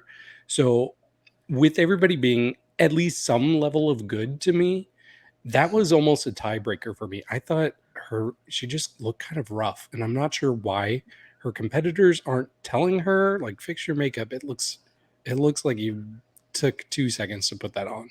So that's the only reason that I would have put her in the bottom. I couldn't disagree with you more. Oh. I don't think her makeup was all that bad. Oh, I thought it was really bad. Once again, I have to say, hi, Serena Morena, defense attorney here. I will admit, I don't think her look was all that good. And I don't think her makeup was... I think this is some of the better makeup she's had on the season. She's growing. There is definitely an evolution of the makeup across the 5 episodes she was in. See, and I think it's worse than it's been. This episode, both times I saw her, I was like, this is worse than I remember any other episode. We'll talk about her runway makeup because it's not that great. But I will say, I actually really like this look. I like the hair. The dress itself could have been fitted a little bit better. But I actually think it was fine. It's my least favorite of the 4 looks here as well. But I really don't think she looked all that bad or performed all that bad. I will say this, and this isn't negative towards her. This is something that I'm following the RuPaul's Drag Race machine here as to what quote unquote RuPaul is looking for and what they say that they're looking for.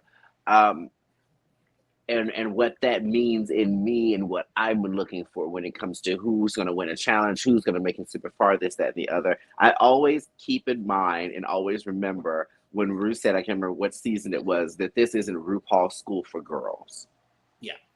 I always do take that into account. I 150% love the fact when someone is growing and evolving and getting better with their drag and things like that. But I do still also keep in mind that when it comes to what they're looking for in this competition, they want someone who's already ready now. Not somebody who it looks like, oh, okay, it looks like you're getting better episode by episode. It's like you should have already been the best when you walk in the door, and then you're just the best through this whole thing. You know what I mean? And some girls end up doing that, and they end up clearing seasons out where they end up with 3, 4, and 5 challenge wins. You know what I mean? And we're like, wow, how did that happen? Right. You're like, how did that happen? I'm like, because it's almost one of those things where like she just came in ready. You know what I mean? And so that's one thing I would say that I felt more with her than the other 3 is that I still feel like that she still needs a bit more time. Agreed. And that's just, and maybe, and you know, that's just my perception of what I've seen from her on the show. But yeah. What was her verse? Did we read her verse? I didn't get to talk about the verse yet. Okay. Oh, go ahead.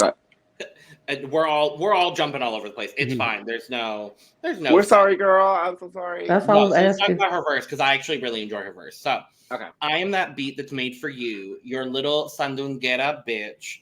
De agritas present with the burning brunette. From the sea, the mermaid, the one that's really fucking hot. I love that that's the exact translation. The one that's really fucking hot. And she is Serena Morena. I don't know if you're single, but if you are, hi, I'm available. With hips like Serena, that makes you very pleasant. Your dessert at dinner, that which thunders the beehive. That has to be a phrase that was mistranslated. Give me your eggplant. That with me there is no shy. I mean, maybe the thunder the beehive is you wake the, you hit the, when you hit the beehive. I think it's a specific like Spanish phrase that translates literally to that. What are those things called? Like castanets? No. Maracas? No, like those phrases that are like I don't know. Oh, colloquialisms? Yeah. I think it's more of a colloquial phrase than a literal. I saw you moving your hands, and I thought you were trying to like mime an instrument. And that's why I was like, "Are you talking about instruments? What's happening?" No.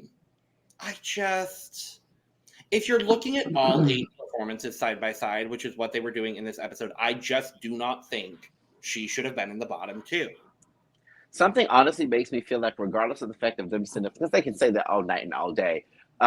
You all did performed as groups, but we're going to judge as individuals. Something honestly makes me think that they judged the group separately. I really feel like that they judged. I feel like they judged these 4 against each other, and they judged the first 4 against each other, because that just makes more sense as to how they got to the result. In that case, I absolutely agree with the results. If that's the way we're judging. I mean, but that's not the way it's supposed to have been judged. If they said we're judging everybody individually, all 8 should have been judged along the same plateau. But also at the same time, when they said Regina and I guess I know, but we'll talk when about they said that. certain people. Yeah, when they said certain people made it to the position they made it to, I was like, "How did y'all judge this?" I mean, if they did that and was like, we're gonna take the bottom from this group and the bottom from that group, but they had a bottom 3. And the bottom 3 between Lady Kero, Argennis, and Serena, spoiler, jumping ahead. Yeah. We really think Serena should have been in the bottom 2 with those 2 in the bottom 3. I mean, that's up to you to decide. We'll talk about that later. I just want to put that out there. I do. I think part of that plays a little bit into the production that Logan was talking about earlier about them just wanting to get rid of her.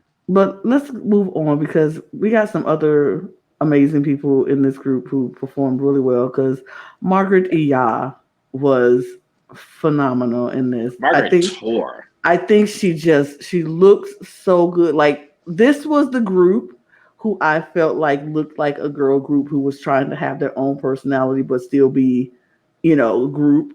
And they did that. And Margaret Y Ya just stood out as like so much fun. I love the boots. I love the hat. I love the furry things on her collar.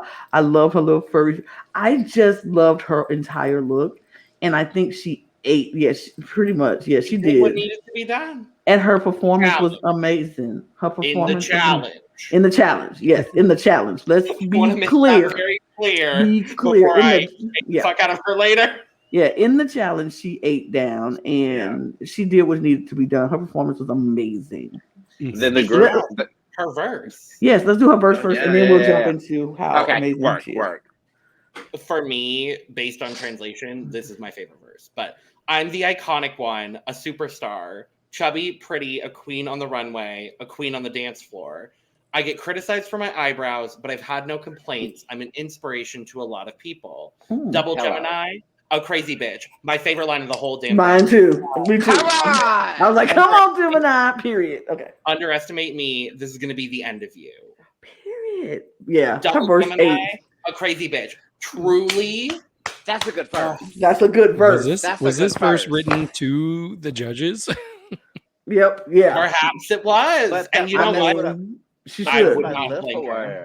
That's a verse that if I would have heard it, I would have been scared of her. With half of these other verses where the girl's like, I'm the queen and I'm here for that and I'm giving the crown and she other still bitches did and that. da-da-da.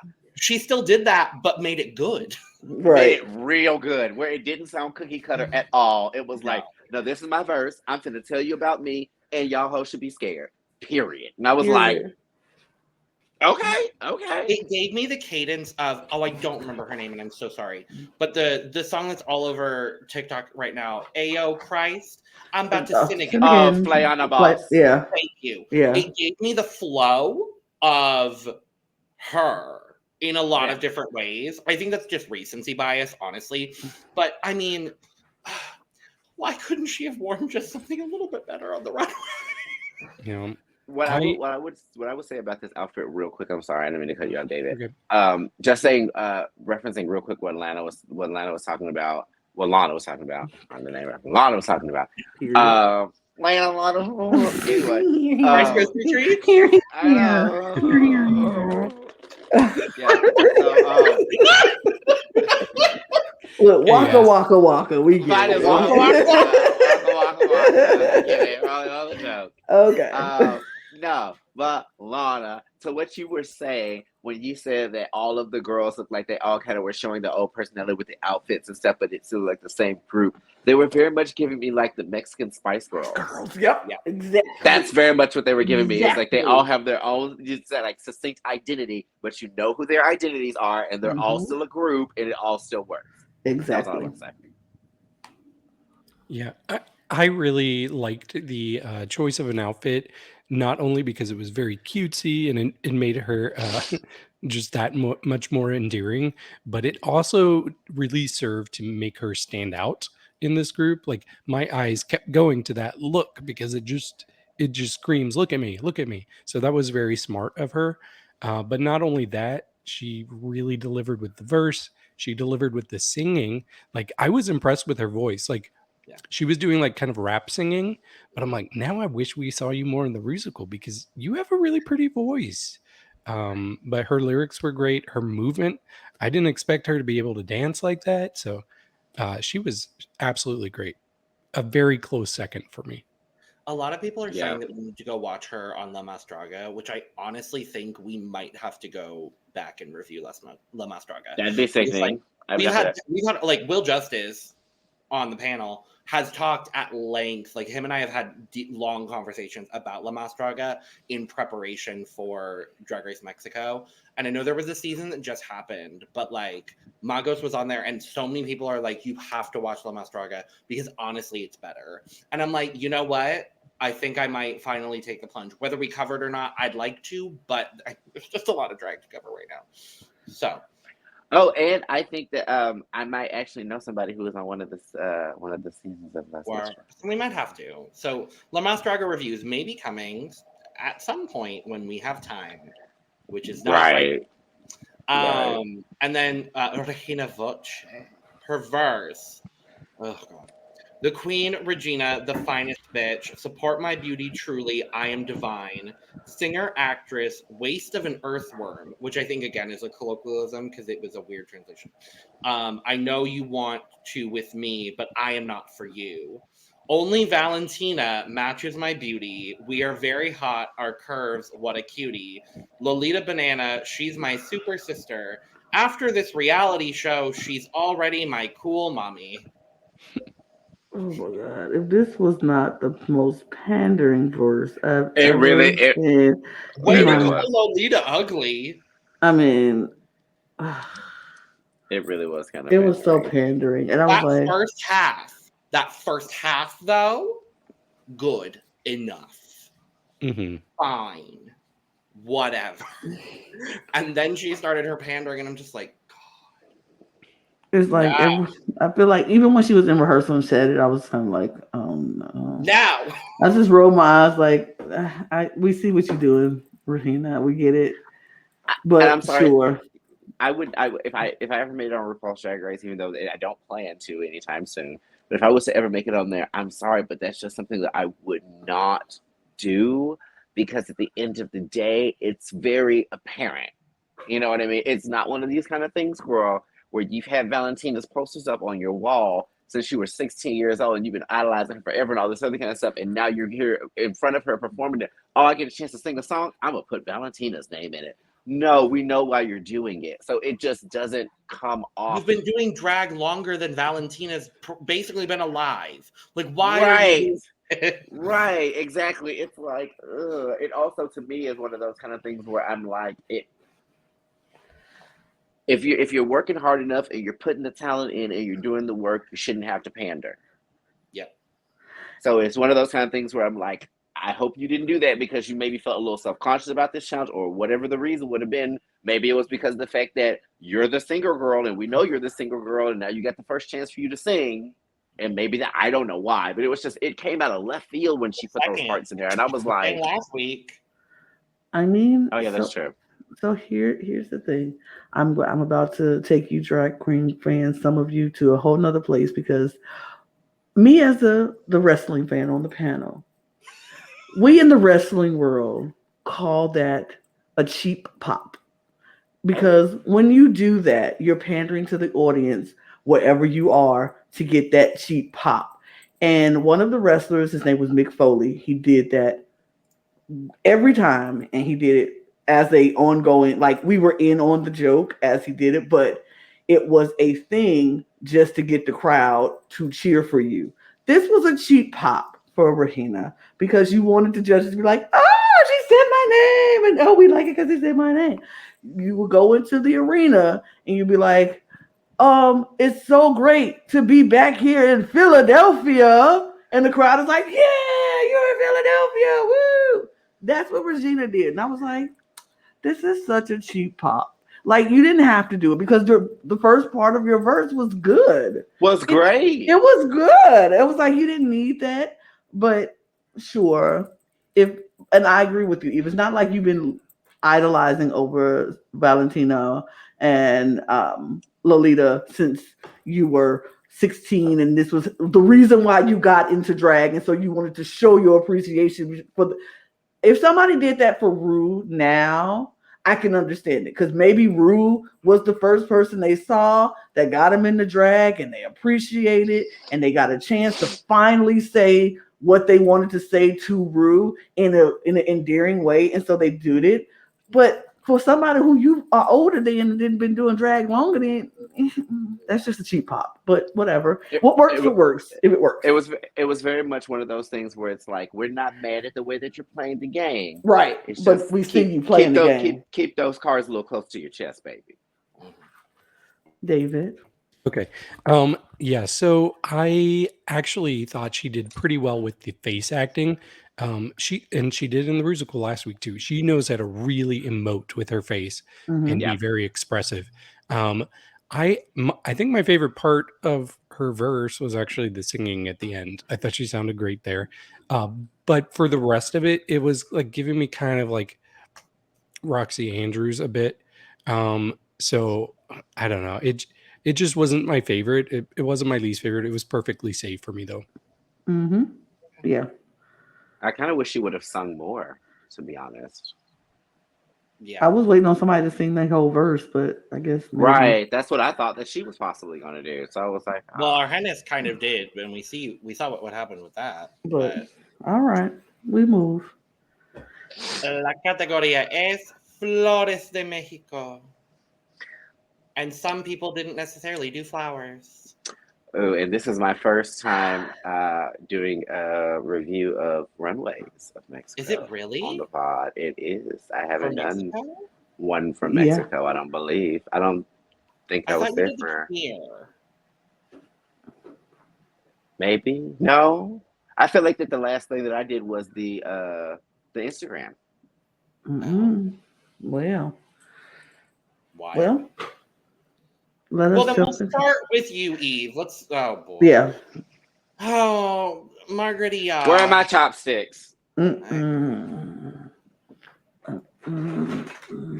Hold on. I feel like chopsticks might come out a few. I just.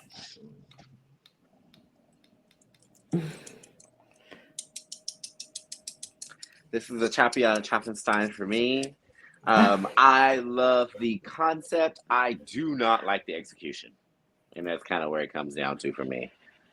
The execution looks very design challenged. Like you made this in 30 minutes, like 30 seconds right before you walked down the runway. You safety pinned it in a couple of spots and made it do what it do. I love the background of where you were going for with it. The makeup I loved, especially there were parts that I loved later on in the episode when she was standing in the back of the stage and you could see like the real dimension of the illusion of the makeup. Loved it, but yeah, the rest of the outfit just really did not. It really fell under, so it just kind of dragged the look down. David? Yeah, so I kind of went through a journey with this. When it first came out, my eye was instantly drawn to the face, the headpiece, and I was like, oh, I kind of like this. And then the more I saw it, I'm like, oh, this is very like chaotic. There's so much going on. And then I was like, I changed my score literally 4 times for this look. Eventually I brought it back up from the lowest one that I had it at. But yeah, it's definitely not my favorite of hers. It's interesting, but it does look like a design challenge, like Eve said. So not great. Okay. I amended my score earlier for Margaret Y Ya, and I said that I apologize for misrepresenting her on her runway look the last week. Yeah. I will not be doing that this week or next week because this look is not it. Like those plastic flowers, absolutely not. Those, it just everything about this outfit. I will stand 10 toes down on everything in this outfit looks Party City. Everything about this outfit looks Party City. I will not be ascending. I will not be amending. I will not change it. It's not the only good thing about this look is her makeup. That's the only good thing. I don't even like the boots. I don't like anything about this look except the makeup. The makeup might get you a score instead of me pleading. It's to be determined right now.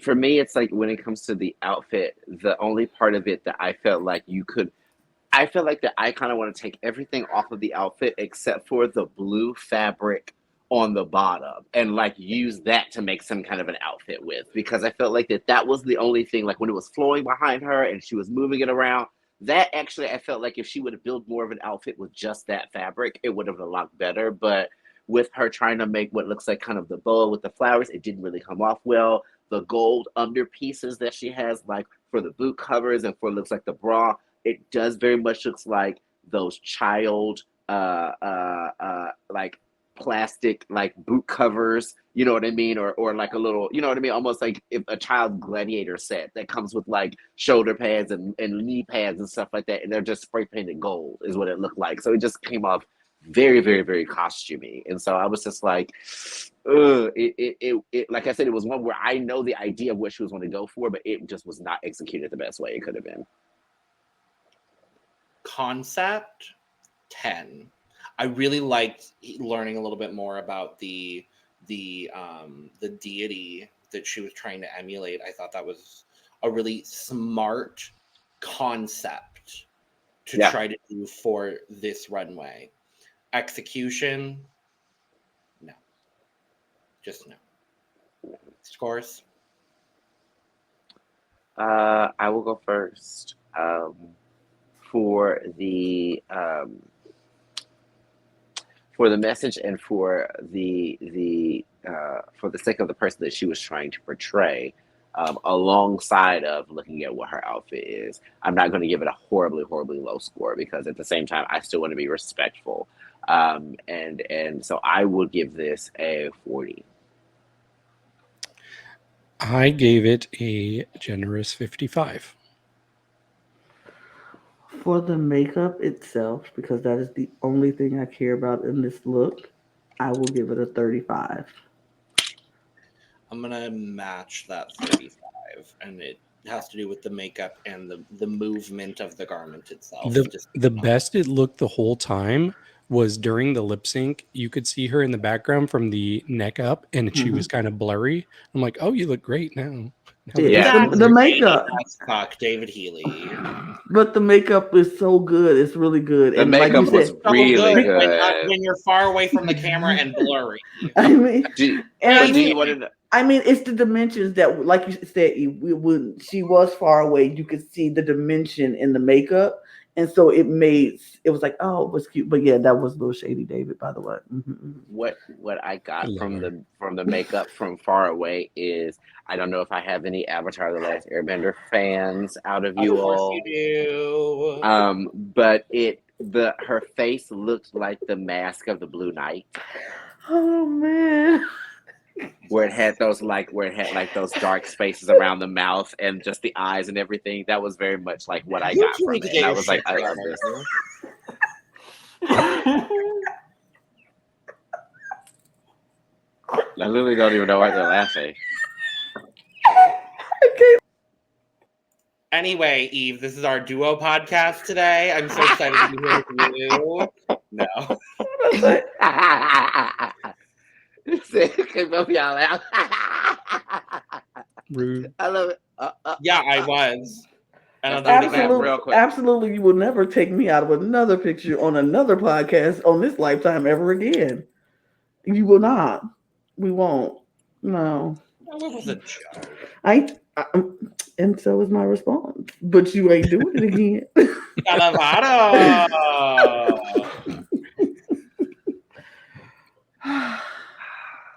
We'll let the giggle girls go first.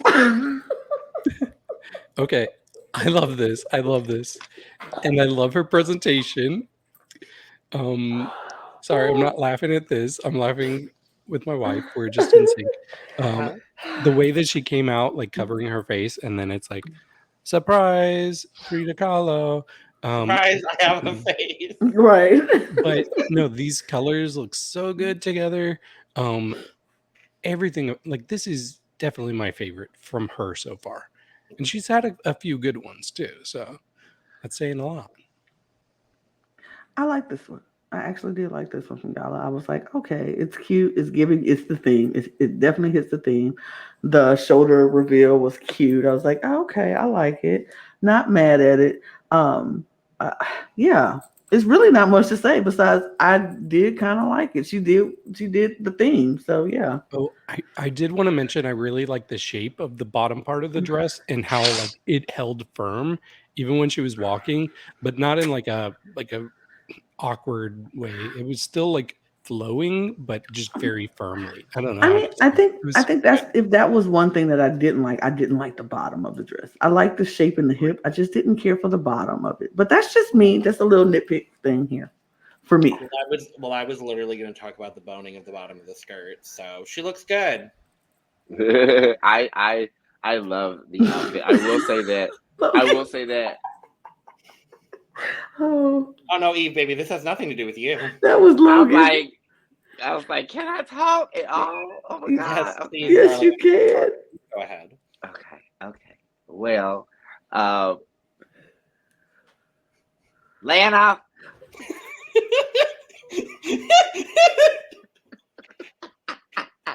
Not only are you yelling at her, you're saying her name.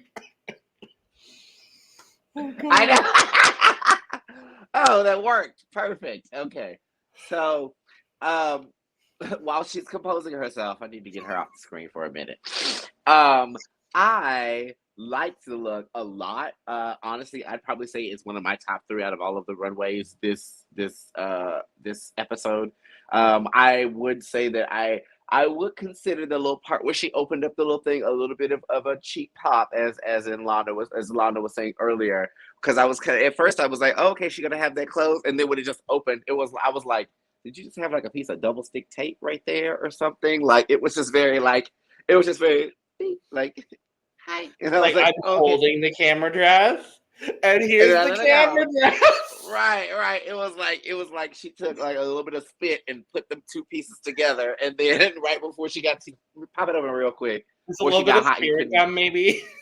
Right, but at the same time, I guess the reason why I just found that really funny is because I felt like with the grandeur of this entire outfit, it really wasn't needed. Like you literally could have just still came out with that completely face beaten everything, and we would have just been like, you would have still secured, you would have still secured a win with that look from just without having that little part. But I love this shape of the dress, and I do like how it is solid, even though it's still kind of moved when she walks, because it makes me think of like Givenchy, like Runway, like Balmain, like stuff like that, where it's very like haute couture. And I was just like, ooh, she almost looks like the butterflies are like floating around her and like carrying her. And I was like, in a cocoon, perhaps.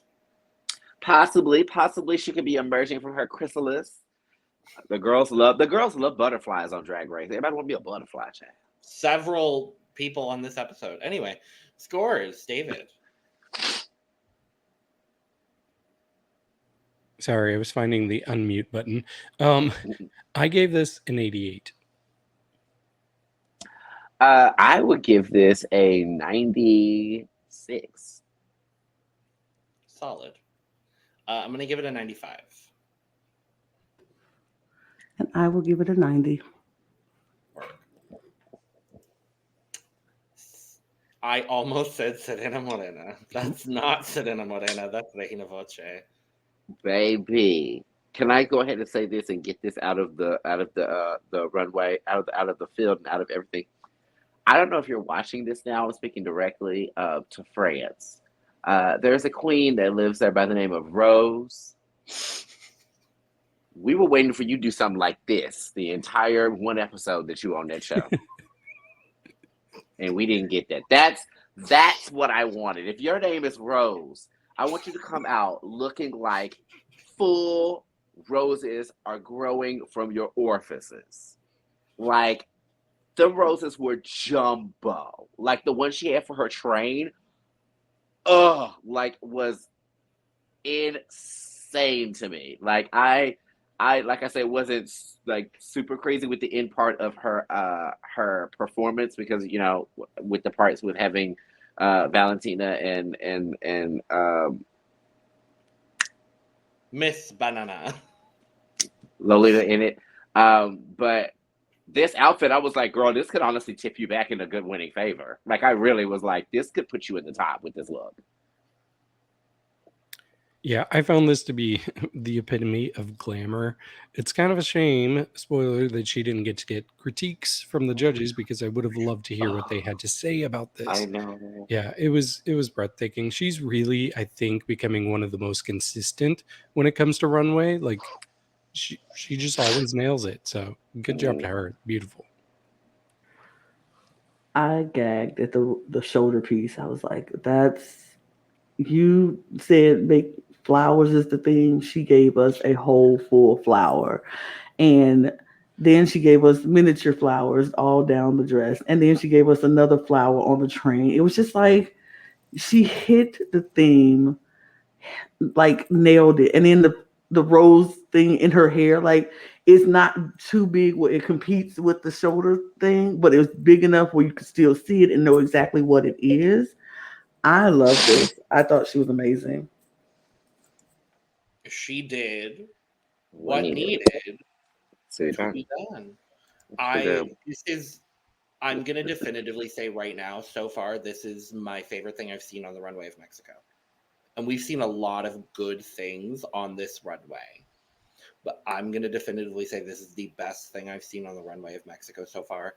And I'm happy 3 weeks in a row. I think we're finally getting the Regina Voce that at least I expected to see. And I'm very thrilled at this trajectory that Regina's on. Should she have won a different challenge other than the challenge that she won? Yes. I'm happy that she's up there and clearly one of the front runners, because I think it's very necessary. I also got a lot of humor from her in this episode. They're giving her some more funny confessionals and like giving her a little bit more confessional time, period. But I got a little bit more personality out of her, which is what I've been wanting to see. So I'm very thrilled with what Regina has shown on the show so far. So scores. I am going to give this a 99. Okay. I gave it an 84. I would also give it a 99 for sure. I am the wig that Sasha Velour took off during the season 9 finale, and I am so emotional, baby. Rose petals falling out of my wig, overflowing. Period. Biggest purr. Argennis. Finally, we get to see a cactus look actually on Drag Race.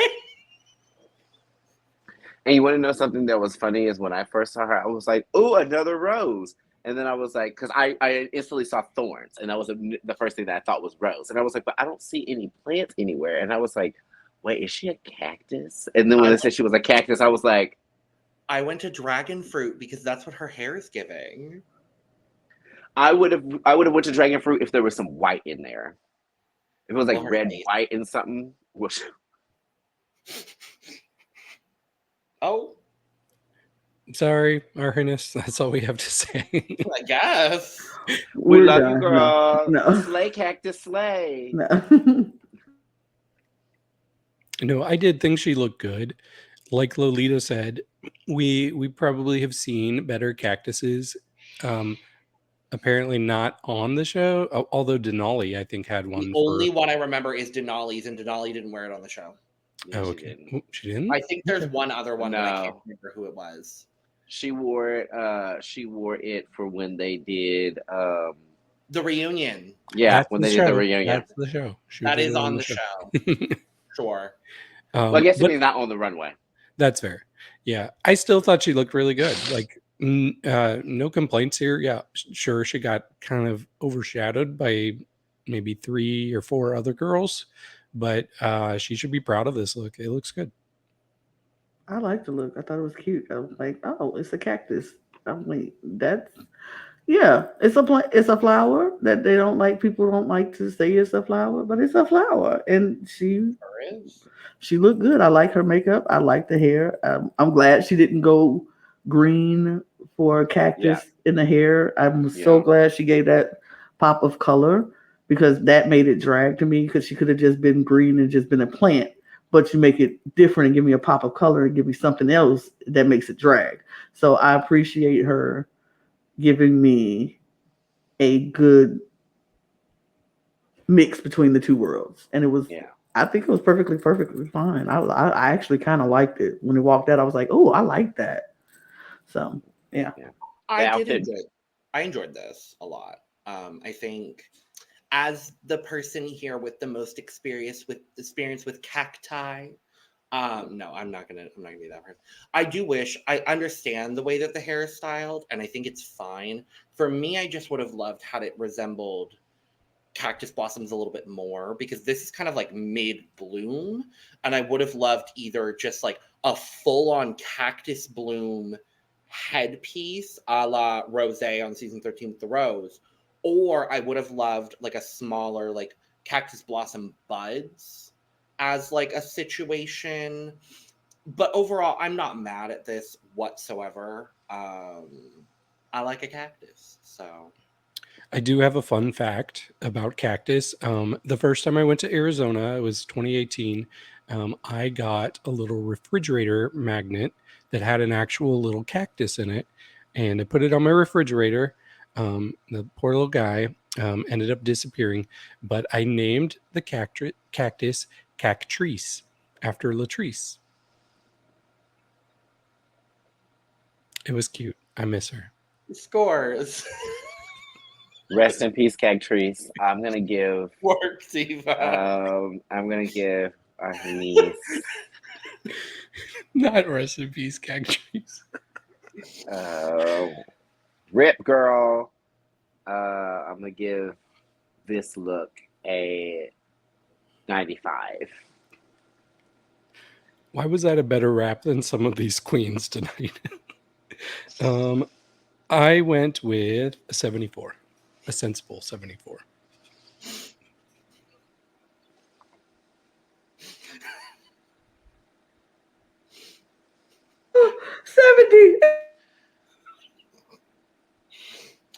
I'm gonna give this a sensible 74 as well. I don't get it. The most chaotic episode. I don't get why. I don't either. I don't know why. I just say my score, and then all I hear is, You just said, rest in peace, Rip Cactrice. Rest in peace, I'm Cactrice. like, what is happening? How we rest in peace to Cactrice? Wait, it didn't even start with you. It started when after David finished the story, and Logan was like, well, scores. I miss her. I looked under that fridge. She was nowhere. She just disappeared. It was one of those situations where it's like, next time, David, you should save that and tell it at parties. Serena Morena. Chop. Not Child. the whole thing. That was the minute she turned that corner. I said, oh, no. No. Jesus said, a lily in the valley. Not this one. Not this one. Y'all are gonna kill Lana today. No. I don't like it. I don't like it at all. I do not care for the styling of this dress with the green over the hands and giving me Gumby. And I'm not crazy about it. And then there's like this bolero mini jacket that's supposed to be the bud. It's very simple, I think. If it was one of those things where it had her and maybe she had like 15 or 16 other lilies like by the side of the dress or something like that, where it looked like maybe she was the main lily and there was other lilies like hanging down off the side of the dress going into like a train situation. Yeah. Right. It needed more. It was like someone plucked one lone lily out of the garden and just it's like when your 4-year-old niece says, hey, I got you a birthday present, and they picked you one lowly flower from out the yard. That's what homegirl is sitting up on the stage looking like. And I'm like, oh, let me put you in some water, baby, because we'll need you to try out. Well, if Argennis did an homage to Cactrice, then Serena did an homage to my cat Lily. So thank you. But I didn't love this. It's a bit simple. For me, she's kind of got the Aura Eternal factor from Drag Race Italia season 2, where the runways just are not at the same level that everybody else is at. So she's just never been near the front of the pack with her runways. So it's kind of sad, but I don't know. It's not terrible. I don't hate it. If this was at my local bar, I'd be like, yes, girl, get it. But I just expect more on this show. And the makeup I didn't like it all. If she walked around Chicago looking like that, I'd be like, you see this bitch dressed like a flower? Like, that's exactly what I would say. I'd be like, you know this Lily girl? What the hell is this, girl? I will stop being so funny and charismatic because we're just gonna kill Lana at this point. I will say this, and I will leave it at this because I'm not gonna rag this girl to death. One thing that I will say to please take with you, I guess I'll say, with this look. Don't throw the look away. Don't burn it. It's not horrible, you know. But like what Valentina was saying when it came to certain little things that I felt like could have elevated the look, like earrings or a ring or maybe a bag or something like that. This was a very good base. That's the downside about this, is it was a base and then there was really nothing else to expand on. So it just looks kind of there. But if she would have added extra things to it to just heighten the story a little bit more, then we could have like, oh, okay, now we see it. You know what I mean? She could have still been just the one lowly lily, but if she would have added extra things to it, it would have made we would have had more to look at than just a lowly lily. Could you imagine a skirt just of lily petals? Just like 5 big lily petals in a skirt around that middle would have really just defined the waist. It would have given a little bit more interest to the look. I think that could have been really good. Not to interrupt you, Lana. I had that thought and I was like, I just need to. I was like, I agree with that, because I was thinking if she would have had something that was almost maybe like a skirt that had lilies or something all on it, and then she took it off and then walked out, right? And and she opened it up and she walked out and she was just the main lily. I'd be like, okay, I get the story. Like, this you know is the what I mean? under part of a reveal that needs something to be revealed. Like that's kind of yeah. Well, I kind of already said my piece. That's kind of all I had for Serena. So go ahead, Lana. Sorry. No, you're fine. I needed those extra moments to get my life together because we know. This look was a look. I didn't like her makeup. I was like, why do you got the green on your nose? I don't like the hair. I mean, I get why the hair is why it is, but I don't like it. I agree she needed more. It just needed more. This was a good base, as Eve said. It was a good base of an outfit. If she would have put some more stuff to it, gave us a story, maybe like you said, maybe a Lily jacket, and took it off, and that was the main. She was the main Lily, like you said. It would have been perfectly fine. I just feel like this was just not enough. And I understood. This is the reason I can see why she would be in the bottom too, not just her performance. If we were just going to base this off of both, then okay, Yeah. maybe. I still want to think about it when I see the rest of the looks because, no, no. It should. Yeah. I don't think it should have been. If we're going by the performance and the runway, Argennis maybe shouldn't have been in the bottom too. I don't think so either. We'll talk about it. She should be at all. Because this next look was not that great either. But Well, I was gonna really? say, David said something in our chat that I think really, like, if she'd come out in a vase, that would something like that. reveal the vase, and then boom, done. Right. Good. Anyway, I don't remember is it score. Eve score. Oh no, not the next look. Okay, not this next I was look. about to say. Oh no, not this next look. But you know what I'm talking about. But Score. Today, y'all.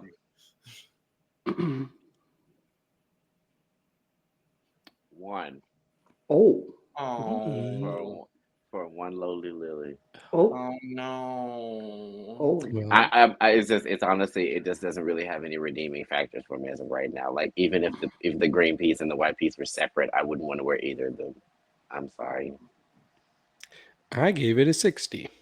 Oh, you're very kind because I'm only giving it a 15.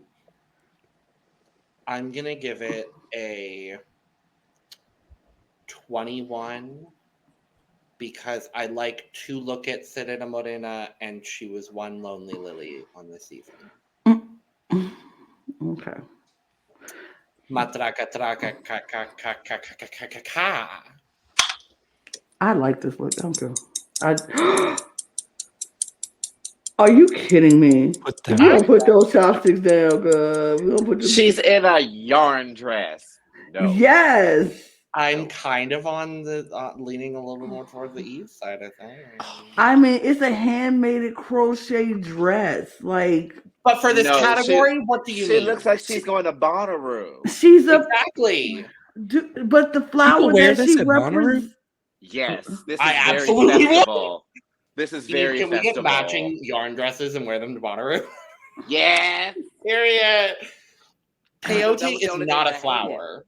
Peyote is not a flower. Point blank and the herb. Does it not come from a flower? It is a plant.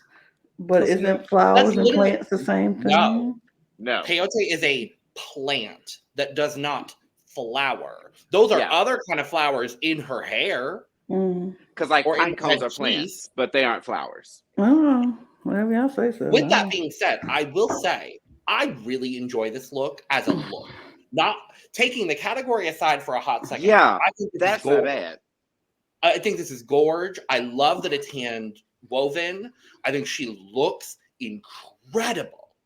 The makeup here, phenomenal. This is one of the best things we've seen on the runway, just not for this category, unfortunately. Yeah. I'm just not crazy about it for this category. That's my biggest issue with it. I think it's gorge, just not for the category.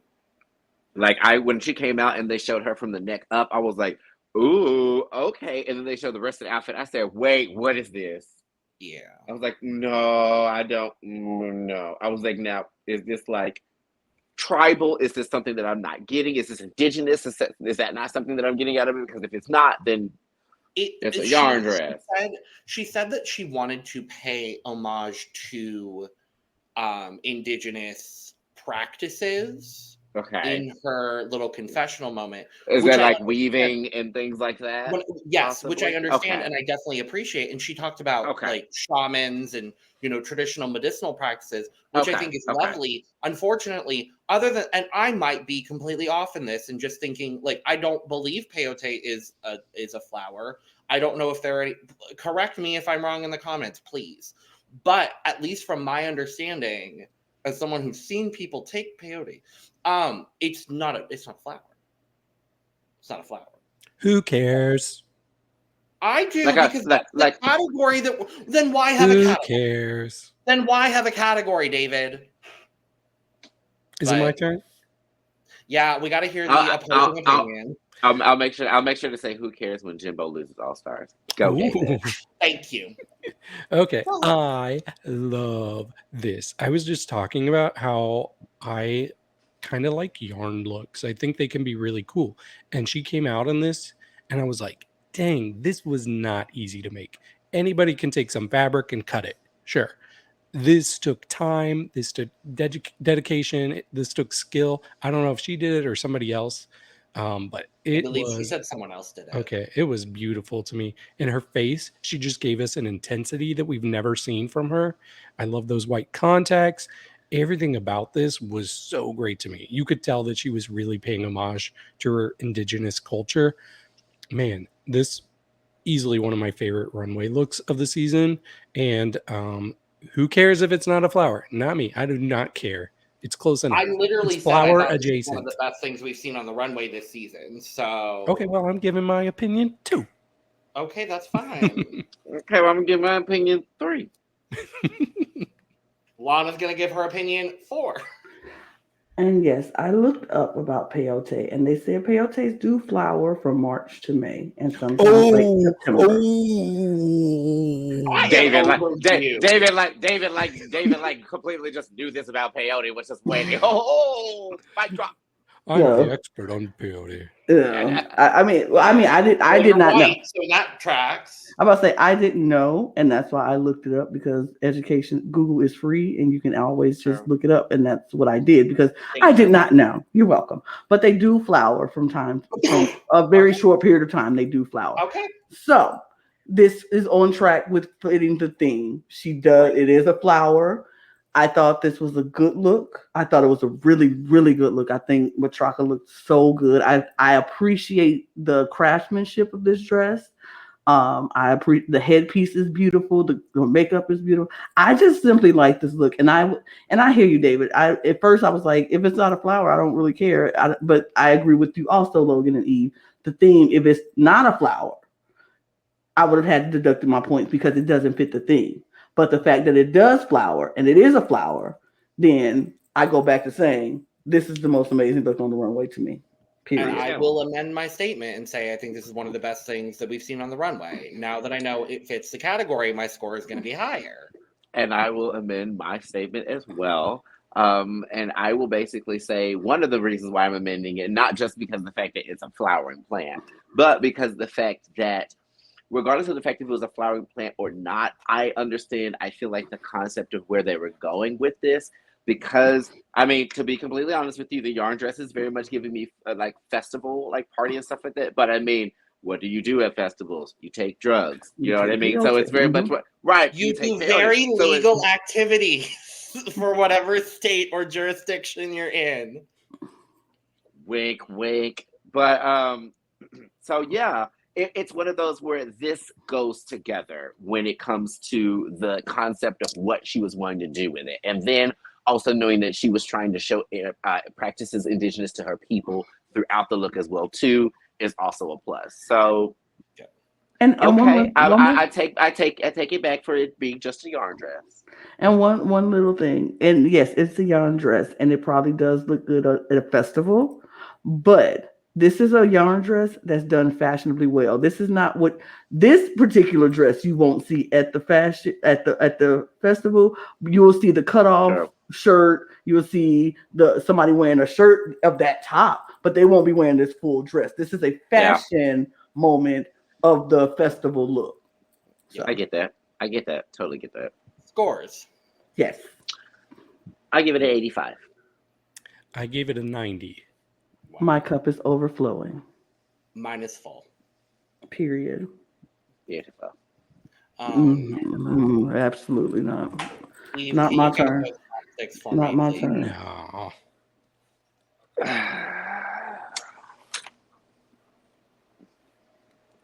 The category was flowers? Yeah. Yeah. Are those? It's And then- supposed and- to She be is an the orchid. flower. It's supposed to be an orchid. Yeah, she is the flower. And see, this is the issue. We're gonna talk about a girl from another season of Drag Race, Captivating Cat, just did a promo shoot with her looking like an orchid. That don't look like an orchid. That looks like a very gorgeous dress. It's not giving orchid to me though. No. I wouldn't have gotten orchid from that unless you told me. Hmm. It's not even purple enough for it to be an orchid. You know what I mean? And I This feel like that's the photo big is signature bad. thing about it. I will say this photo is bad, and all of But the there's a- backing fabric is purple. But I do tend to agree with you. I was about to say I was like, I know it's not green in the middle of an orchid. You know what I mean? Like that's one thing that I'm just kind of like I don't fully know where you were. It's a gorgeous dress. It doesn't give me orchid. I guess I'll go ahead and be the positive one because I don't know if anybody else will. There are things that I like about this for sure. Like I instantly got orchid from it. I think maybe if anything, she might have been a little too literal with flower theme here. But I think her face is very beat, and I really like her hair wig. My biggest issue is that she kind of loses her shape because it's just such a big flower right in front of her, and you kind of lose it being a dress. But even so, I thought she looked pretty. I thought there were a couple people that were definitely worse than her this week on the runway. So I'm going to give her flowers. So,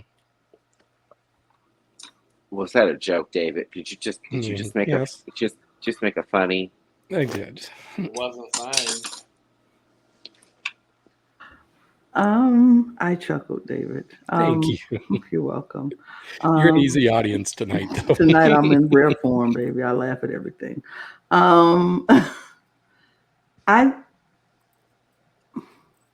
I didn't realize it was an orchid, and that's the problem. If you didn't tell me it was an orchid, I wouldn't have known it was an orchid.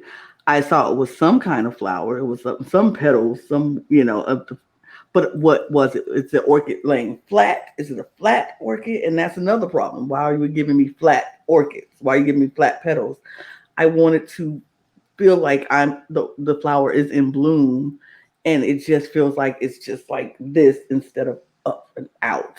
You know what I'm saying? If that makes sense. If it's not out, it's just like laying against her. So I wouldn't have known. And that's a problem. It's just not. I mean, I understand. I mean, I guess. No, I don't. Because if you wouldn't have told me it was an orchid, I wouldn't know it was. So I don't get it. It is very difficult to make a garment with the focal piece being just the front of the garment and still have shape. And that's my biggest issue with this garment, actually, is the fact that she has no shape. Round is a shape. It's not a good shape. And that's the interesting thing is like Lady Kero has been very, very consistent.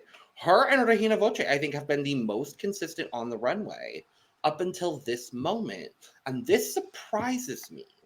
And I honestly did understand Valentina's critique of it looks like something that Vermelia gave you. I did understand that. I don't necessarily agree with it because I think Vermelia brought a lot of really, really good looks. However, it is that silhouette that she does like to do. That's what I would say about that. Yeah, I thought that was so shady, by the way. I was like, 100%. I was like, first of all, Vermelia don't deserve that. She already gone. It was rude. It was rude it to was both rude. of them. Right.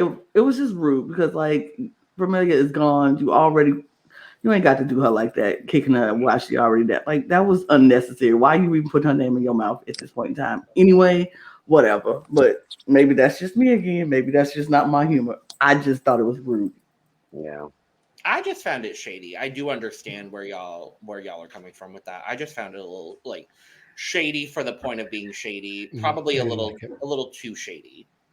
And I'm looking at this picture on Instagram of this look because you said this is a bad picture. It looks more green than purple. Yeah, so the base there's purple accenting. I So the see base it. garment, I believe, is purple, and Yeah, then most of the fabric front. and the tulle that's happening in the front is green. Yeah, the back of it. But I'm like, The color I should have know. been done in reverse. Right. I think what it is she's wearing like a dress or something underneath that is like a green tulle, but you can see through the flower part. So you're seeing that green through it. But Does that I'm make seeing, sense? but the purple is all in the back of the dress. Like all the The purple back is of the dress is the purple. back of the Yeah, dress is most of the paint. purple. So I'm like, I feel like that should have been reversed. I agree. Like if the back of the dress was the green and then the front of the dress was that purple, maybe it'll make sense. And then, Because but I it don't know. looks like the way, and that's the reason why I referenced captivating cat is because it looks like with the weight of the fabrics and how they're put on the dress, it looks like it's supposed to be one of those things where we're seeing it open. Yes. Like we're seeing the petals open that way. So that's why I was saying it seemed weird to have green in the middle of the dress, because then it's basically saying like the inside of the flower is green, which it's not. It would make more sense if it was the outside of it was green, because there may be leaves or something on the outside of the orchid. But if most of what we saw on the front and the inner part was purple or deeper purple or different shades of purple, I feel like that would have read a lot more orchid. It's reading gorgeous dress, like absolutely gorgeous dress. She looks stunning. It's just not reading orchid flower.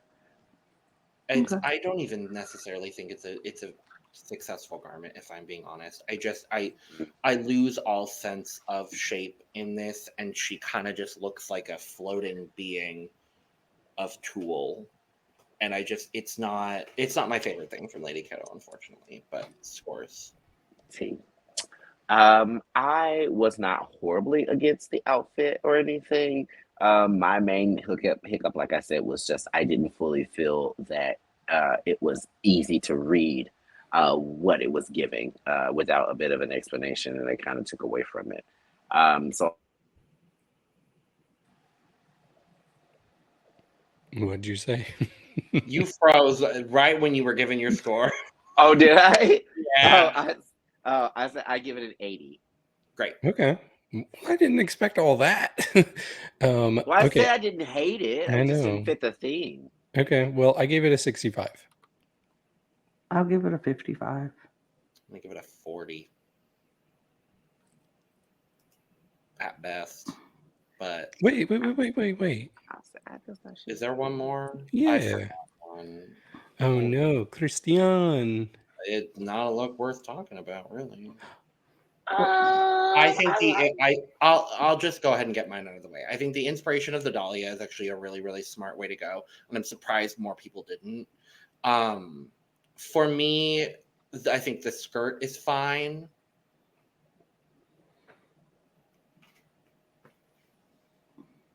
Eve? Hate the wig. Love everything else. I thought she looked great. At first I was like, why are they not putting the light on her dress? Because they were really focused. Spotlighting, yeah, it was weird. Yes. And then But then I figured out, oh, her dress lights up. So there were like a bunch of little lights in her dress, which I thought was a cool touch. Well, they preemptively spotlighted her. Like I pulled this image from before the LEDs turned on. Yeah, they didn't set the lights on or whatever. I felt like until like Yeah. off. I think like to like halfway when she was already out, and I was Right. like, It was oh, when she was okay. leaving. Spotlight her face, which is why the rest of this photo is so dark, because they just didn't put light on her. And I get it, but I would have liked. They probably thought she was going to light up sooner. Immediately, probably. I will say that's something that I've been noticing, and I have a bit of an issue with that when it comes to Drag Race and when it comes to their use and or lack thereof when it comes to lighting, when these girls are using lighting in like their looks and stuff like that. It's like, you know damn well if they're walking across the stage with LEDs or little glow sticks or something like that, because up until the runway where you actually made it, where everybody had to have light up outfits, y'all did almost every single person that walked on RuPaul's Drag Race with a light up something on so shady. Wouldn't cut off no Ginger lights for and them or All-Stars. nothing. And Yeah, no Ginger. good and well their outfit is supposed to glow. I'm like, why are you, that's so weird. I don't understand. Like, I don't understand why they didn't just automatically cut the lights off of her the minute she walked out. You already knew what her outfit was supposed to do. That she had to probably 9 times out of 10 let you know what I mean, just in case something happened or something like that with the outfit. So it's like, why would you almost set her up to not show off the payoff of her outfit, but then you give her the clearance to bring the outfit? It's like, that doesn't make any sense. Yeah. Even so, like with the spotlight kind of not showing us a whole look, I still thought she looked great. She looked great and untucked when you could see it clearly. I had no problems with the wig. Really, she never misses for me, and it's a little boring. Yeah, I mean it's a pretty dress. I love the from the waist down. I love the petals in the dress. I feel like that was what her showpiece was. That what she wanted us to put our eye to and attention to, and I did. I think her makeup is cute. I'm not a huge fan of the wig. Just not a huge fan of it, but it's not horrible. I'm not super mad at it. So There was something with the bodysuit, and I understand that the bodysuit was supposed to represent like the different parts of the flower itself. I don't think the whoever painted this bodysuit, I don't necessarily think did the best job conveying it. Yeah. It looked messy, for I lack of will a term, and the bodysuit, not the skirt. I will say that I didn't fully get what the bodysuit was supposed to be behind the skirt either, but I did enjoy the fact that it looked like it was a color palette that didn't compete with the skirt. I was Yeah. very happy with that it wasn't something where it was like, okay, that and the skirt are fighting. I feel like color wise, it looks really pretty altogether. So I wasn't horribly against it, but I understand what you're saying, where it was kind of like it was also an afterthoughty kind of piece. The show part was the skirt, so yeah, scores. Scores. I like I said, I did not like the hat. The hair hat, hat wig, Hair hat wig wig, hat. hair wig hat, hair Mhm. wig hat had a quabble. But the outfit I was not horribly mad at. I do love the petal, like the individual petal detail of the dress. I think that's really cute. Um, to be honest with you, I think something that would have been really cute is if that middle part there, that kind of cinches on her waist, was higher up, and it was almost just right to where her boobs were, and it was just basically like a strapless dress, and then it Mm. was all of that with that going down. Oh, Then it wouldn't have even had to need the bodysuit or underneath anything underneath it. It would have just been that dark. And I feel like that when you think of like the dahlia flower, like if you think of the movie Black Dahlia and what's known with the dahlia flower and everything, you think of it being more darker and stuff like that. So I feel like that could have been cute. Something makes me think that that's possibly what I didn't like about the hair, is maybe I would have liked the hair to be darker or something. You know what I mean? But it wasn't a horrible look. I'll give it a 85. I gave it an 83. I give it a 78. 75. I love how our scores just diminish as we go around. So, Wait, we have more. No, I'm kidding. No. I wish we did, because Pixie looks so good. Go check out her Instagram. Like, I think she might have been my favorite on the we runway. will do a full Instagram review of the looks at the end of the season. Mhm. Oh, I'm about to look right now because You got to watch the video of it because it has motion to it, but it's really cool. But I also like Romelia. I thought she looked good too. And I don't think Miss Vallarta has put up hers yet. So, we get our front runners. Cristian and Regina are called safe. I Wish think it was. they were gooped, gagged, and betrivelled.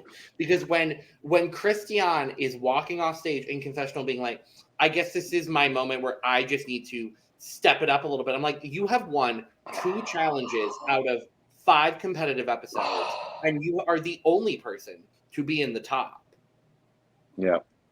So It was petty. You need to step up your game. Well, it was No, because that's she what doesn't- she Valentina doesn't- said. Yeah, that was. That's what I'm about to say. She knows she doesn't need to actually step up her game. That was her being a smart ass. It That was really her being felt. that was her being like, oh well, I guess this wasn't good enough. I guess I just need to step it up again. Like Yeah, it's one where I feel like she's gonna come and just clear next episode. I'm like, watch. it She's like, felt are y'all like playing with me? Okay. it felt to me like it was part of the script all along. That okay, episode 5. Yes, I'm going to tell the safe girls they need to step up their game because safe is no longer acceptable.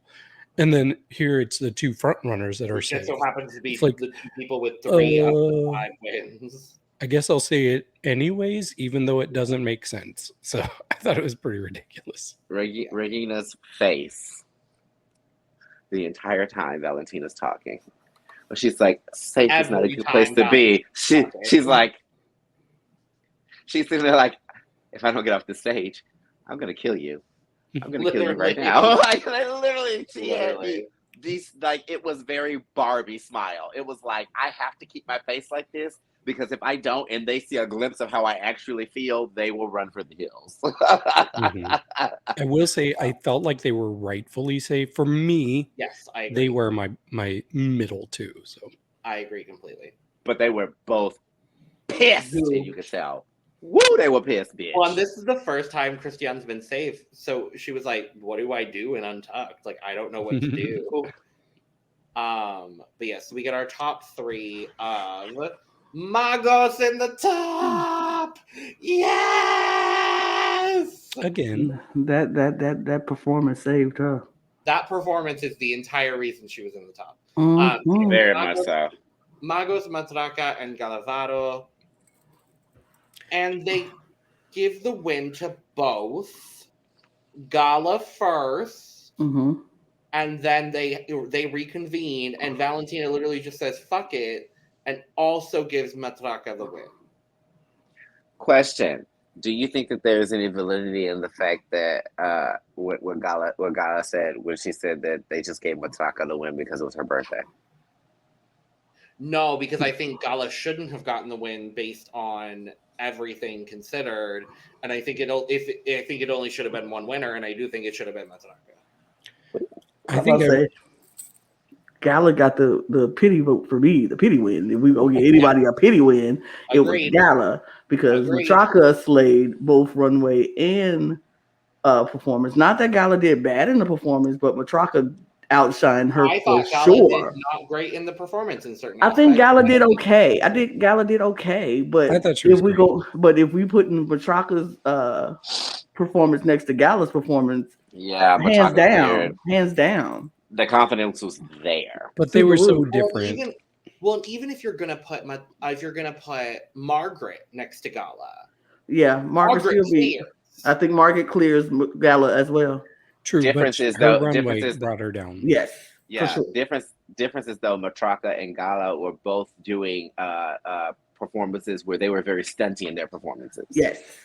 And so I feel like I think that would be the difference between putting them next to Margaret and having that be a 2x2 comparison as opposed to putting these two against each other. Because I'd be like, if Matraka went out there and her dancing looked all wonky next to Gala, and she did her trick and her trick came off looking better, then I would say, okay, well, I can see one winning more so than the other. But it's almost like Matraka looked more like Matraka gave the stage presence and the energy and stuff on stage, and Gala's energy didn't stay.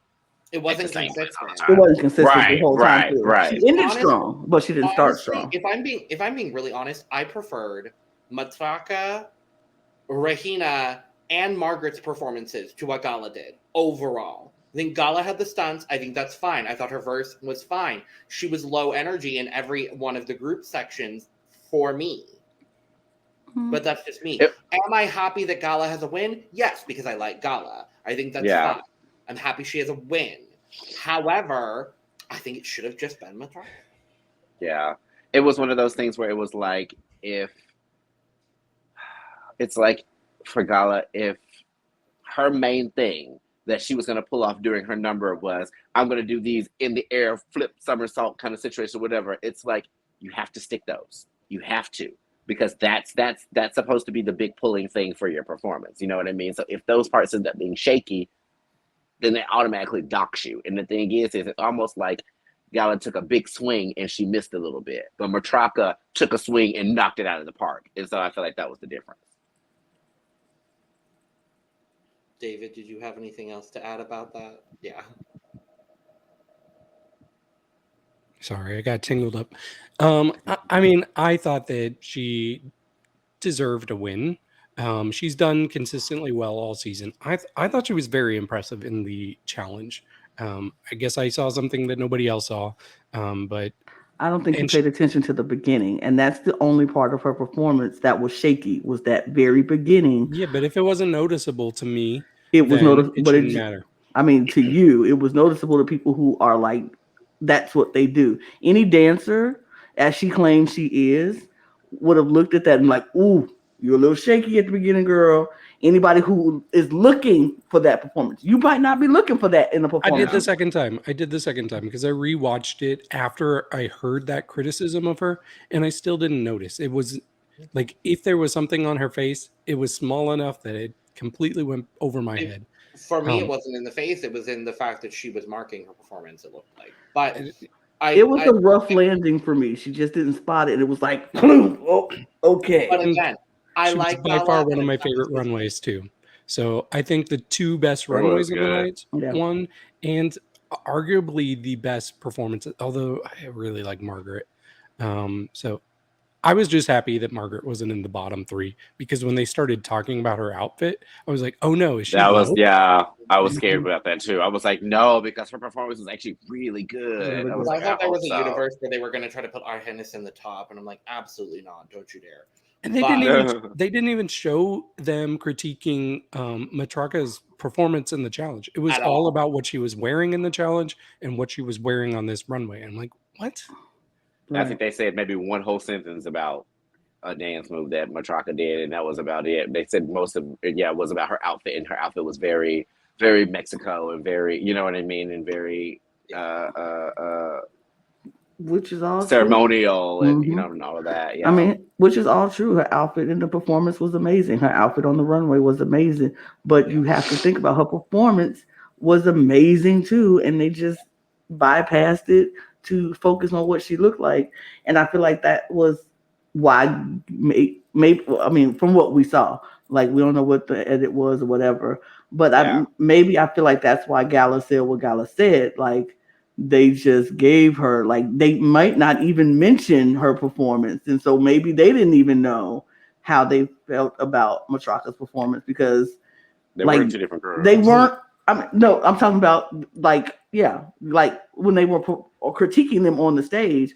We don't know if we heard the full critique of Matraka, because we get an edited version of everything, so we don't know if it's a full critique. But from what we saw, they didn't even mention the performance. So for Gala to be like, they didn't even mention the performance. Maybe they didn't even think nothing about the performance. So she probably just got because what I was saying is like it's like they didn't have them, as far as we know, like being able to watch the other people perform when they went out there and performed. Right. So I'm guessing that the first team doesn't know what the other team did. So like Gala doesn't fully know how well Matraka did. So like if they didn't say anything about it or whatever, maybe she wasn't that good. Yeah, right. Yeah, I can see that. Did you all notice when they announced Matraka as a winner, it showed Regina talking about like, yes, she got to win, but I do not feel threatened by Matraka at all. Yeah.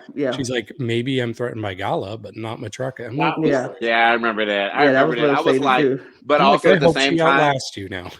But at the same time, though, that's the only thing that I hate, is because that easily was a production pull. They easily could have asked her that the minute that when she saw Matraka walk in the workroom, and they could have been like, Regina, what do you think about her? That could have been something they asked her 4 episodes ago, but they decided to put it right here because it looks good, and then it creates drama for you know what I mean, the show.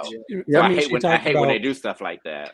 I think in context, it sounded like it was about this moment, because she specifically talked about Gala and Matraka and how she's threatened by Gala, but not Matraka. I don't mean that didn't put it in the whole but that thing. would be a wild coincidence if she just happened to be talking about the They top ask them 2 anything winners. and everything on that show. And conspiracy theories.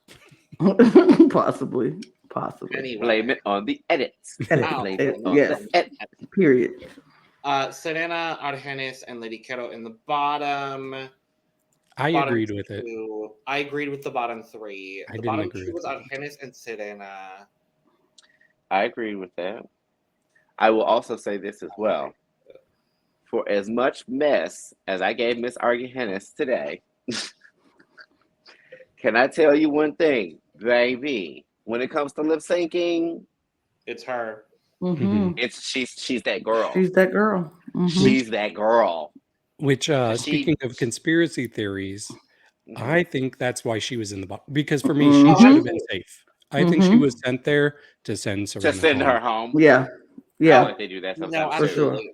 I I think I would have put Argennis in the bottom with Serena over Lady Kero personally, but I definitely think she was put in the bottom to send Serena home. I will say I've been waiting for a Selena Quintanilla lip sync, and we got Amor Prohibido, which is one of my favorite Selena songs. I love that When song it came so on, I was like, much. I was I like, didn't know the song, but immediately was like, "This is Selena's voice, isn't it?" Because I Oh, miss Yeah, that. when I heard it, I said, Selena! I will "Oh, say, I will baby." be honest and say, I don't think it is the best for a lip sync for your life on Drag Race. They should have done There- bitty bitty bumba. I feel like that's a little too that's a obvious. little too obvious. Yeah, Yeah. Bitty It Bitty would have Mama been was good. obvious, It would have too. been good. Come on la floor. I think. Come on la floor, I think- Come on la floor. But again, we have to save other good Selena songs for future seasons. Right. So I would have very much loved some I Could Fall in Love with You. Oh, I well, would have yeah, loved that. yes. Come on Oh la my floor. God. Well, Come on. it's literally a flower runway. Why was it Yes, not? come on la floor. That is why I said it. I honestly thought I that thought was about what it was that gonna too. be. I was like, I was like, why didn't we do come on that floor? Like, this is a flower thing. Anyway. But I was just very. Oh, go ahead. Okay, go. No, you go. I'm just excited because I was like, first of all, I love Selena. Love Selena. Huge fan. And so now I was like, I know this song. I love when it's a drag song that they do a lip sync that I know. Because it's not a lot of songs that they do that I know. So I was very excited. And then it was Selena. And then I love this song anyway. But yeah, I'm sorry. I just wanted to. So the funny little thing that made me laugh because we were talking about Come on the Floor was there was a TikTok that I saw, and it was around the time that so this is girl on TikTok that makes fun of all the Kardashians, and she pretends to be all of them. And so I know that. I know her. So it was around the time when Kim Kardashian had borrowed Marilyn Monroe's dress. And so she made a TikTok basically saying that she had went to go try to borrow Selena's dress. And she just gets there, and the people there speak complete Spanish and don't know what to tell her. She's like, so are the Quintanillas available? Because I can just ask them. Not we ask. Yeah, she was like, we both love fashion. We both are the same size. I love that song. Come on the floor. Not come on the floor. Not come on the floor. I was crying so hard. And then literally when this came out, and I was like, why did they do Come on the Floor? And that was the first thing I thought of was that TikTok. And I was like,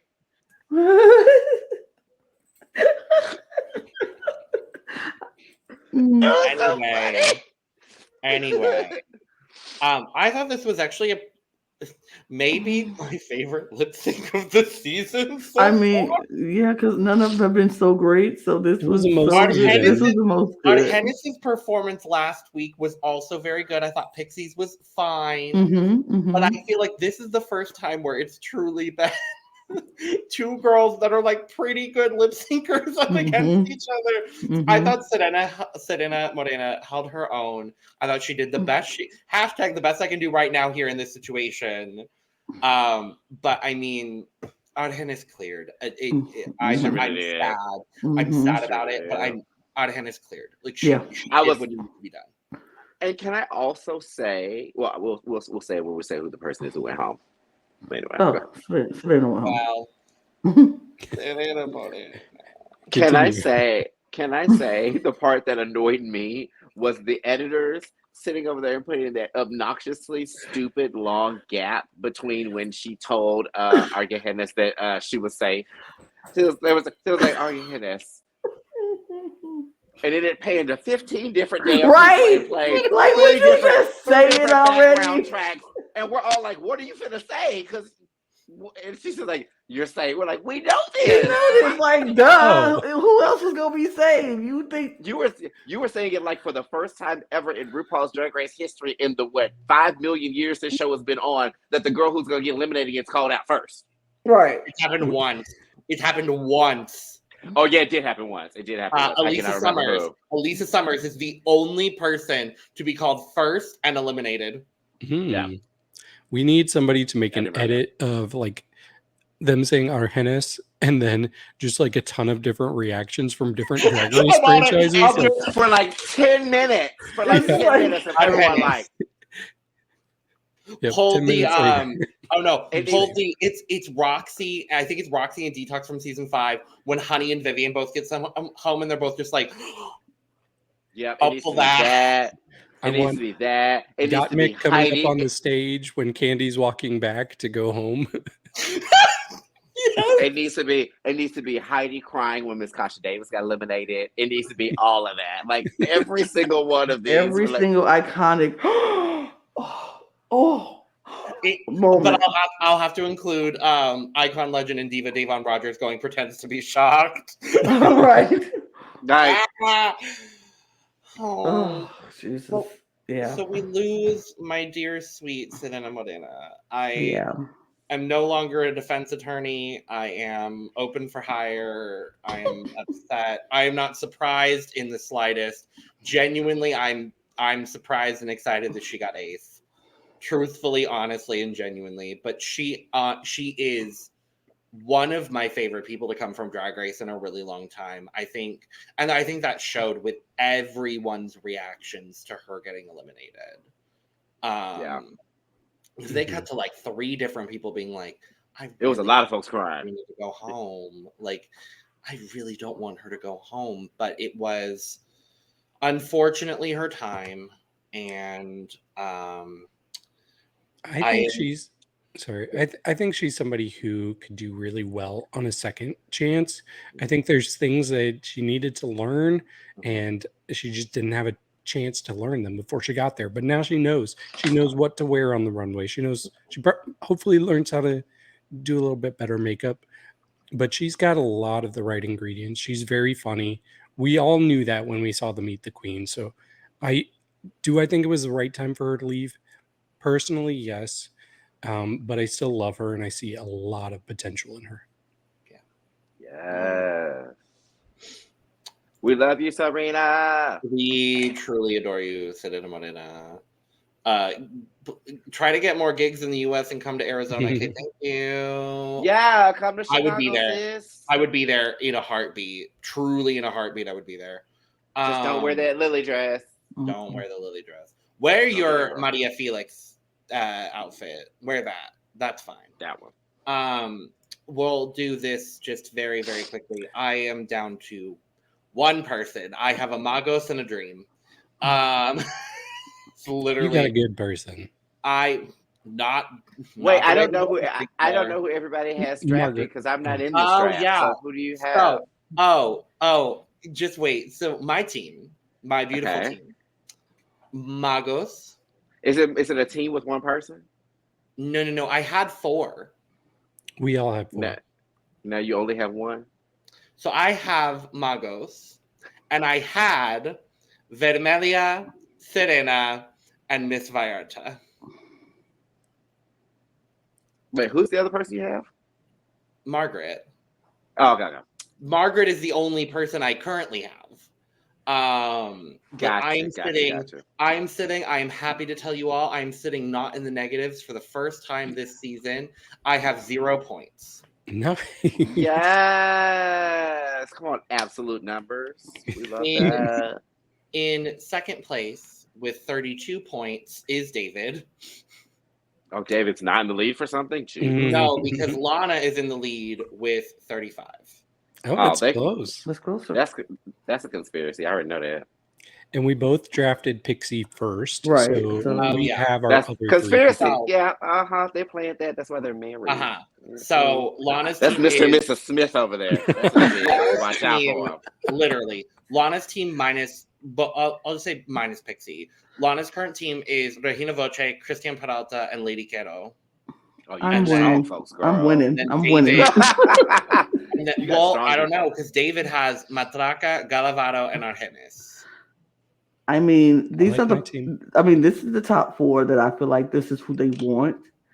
Cristian, Regina Voce, Lady Cat, I don't see her. Gala Varo. I see Gala and Argennis. Matraka. I think. I see. No, I don't even think they want Matraka. Even I don't even think they want Matraka in the end. Now They just gave her a double win, though. I mean, this week with She all the left them other no weeks, choice. like this week they did, but like the other weeks they've been sleeping on Matraka and they've been like acting like she's not doing nothing when she is doing something. I think Matraka should be there. Mm-hmm. I all five of them have wholeheartedly a win. The only people that don't have a win are Lady Kero and Magos, who should have a win for episode 2. I mean, and I feel like Lady Kero has looks that could get a win. She just has to pull them out at the right time. What? Who's true? Oh, it was episode 2 that had that the quinceañera. Oh yeah. She was so good. Yeah. And next week, Snatch Game. I'm nervous about this Snatch Game because I don't think half of them are funny. I'm very excited to watch Cristian win because she's literally a celebrity impersonator. Oh really? Oh yeah, we have seen her as Mariah Carey. Yes. Oh, Cristian is. Can I go ahead and say this? You know, it's one of those things that we all love to do, and we say, "No, I'm not going to compare you to other RuPaul's Drag Race girls," but at the same time, there's 1.5 million of them, and some of y'all be similar. But Cristian is starting to go ahead and give me the Sharon edit. Mm-hmm. I've always thought, especially if she snatches Snatch Game, it's very much given the Sharon edit. Mm-hmm. I'd be like, oh, she's gonna bulldoze. That's what's about to happen. She's about to bulldoze. But I will say that what I'm learning from her and what I'm loving from her, though, is, and I think I said this before when I was looking at everyone's Instagram pictures and stuff. I was like, she gives me the energy that she is going to be the veteran girl out of the group. You know what I mean? She's going to be the bulldozer that she's the immovable rock, and like they have to be the unstoppable force. You know what I mean? It's like that kind of like if they do not tend to her, she will bulldoze them. So it's I'm like, okay, and I'm seeing that too with the episodes. So I'm like, y'all better watch out, because there's some people that I think are sickening that will make it to the finals, but I would always keep her in the back of my mind and be like, I'm not letting my eye off you. Yeah, because something feels like you got tricks. You've been doing this too long. You got tricks. Yeah. Well, with that being said, thank you for joining us for our extraordinarily long episode of our coverage of Drag Race Mexico, because we were all collectively on one this evening. So that's what happens when that happens. So you're on YouTube or your audio platform of choice. So, and you know how to work it. So click the buttons, do the things. You know where you're viewing or listening to us at. So do that. It doesn't flow as better, but I do want to acknowledge the audio listeners because they exist, such as including David Healy. Click the buttons for the place that you're watching or viewing us because we appreciate it. Leave us comments down below of all of the things that we missed or may not have understood, or if the subtitles were good, because they probably weren't.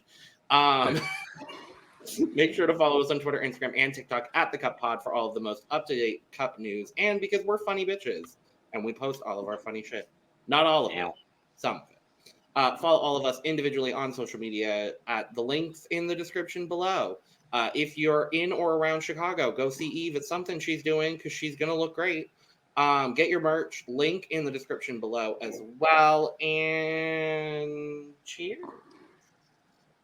Cheers. Wow. Goodbye. Salud. Adios. So long. Farewell.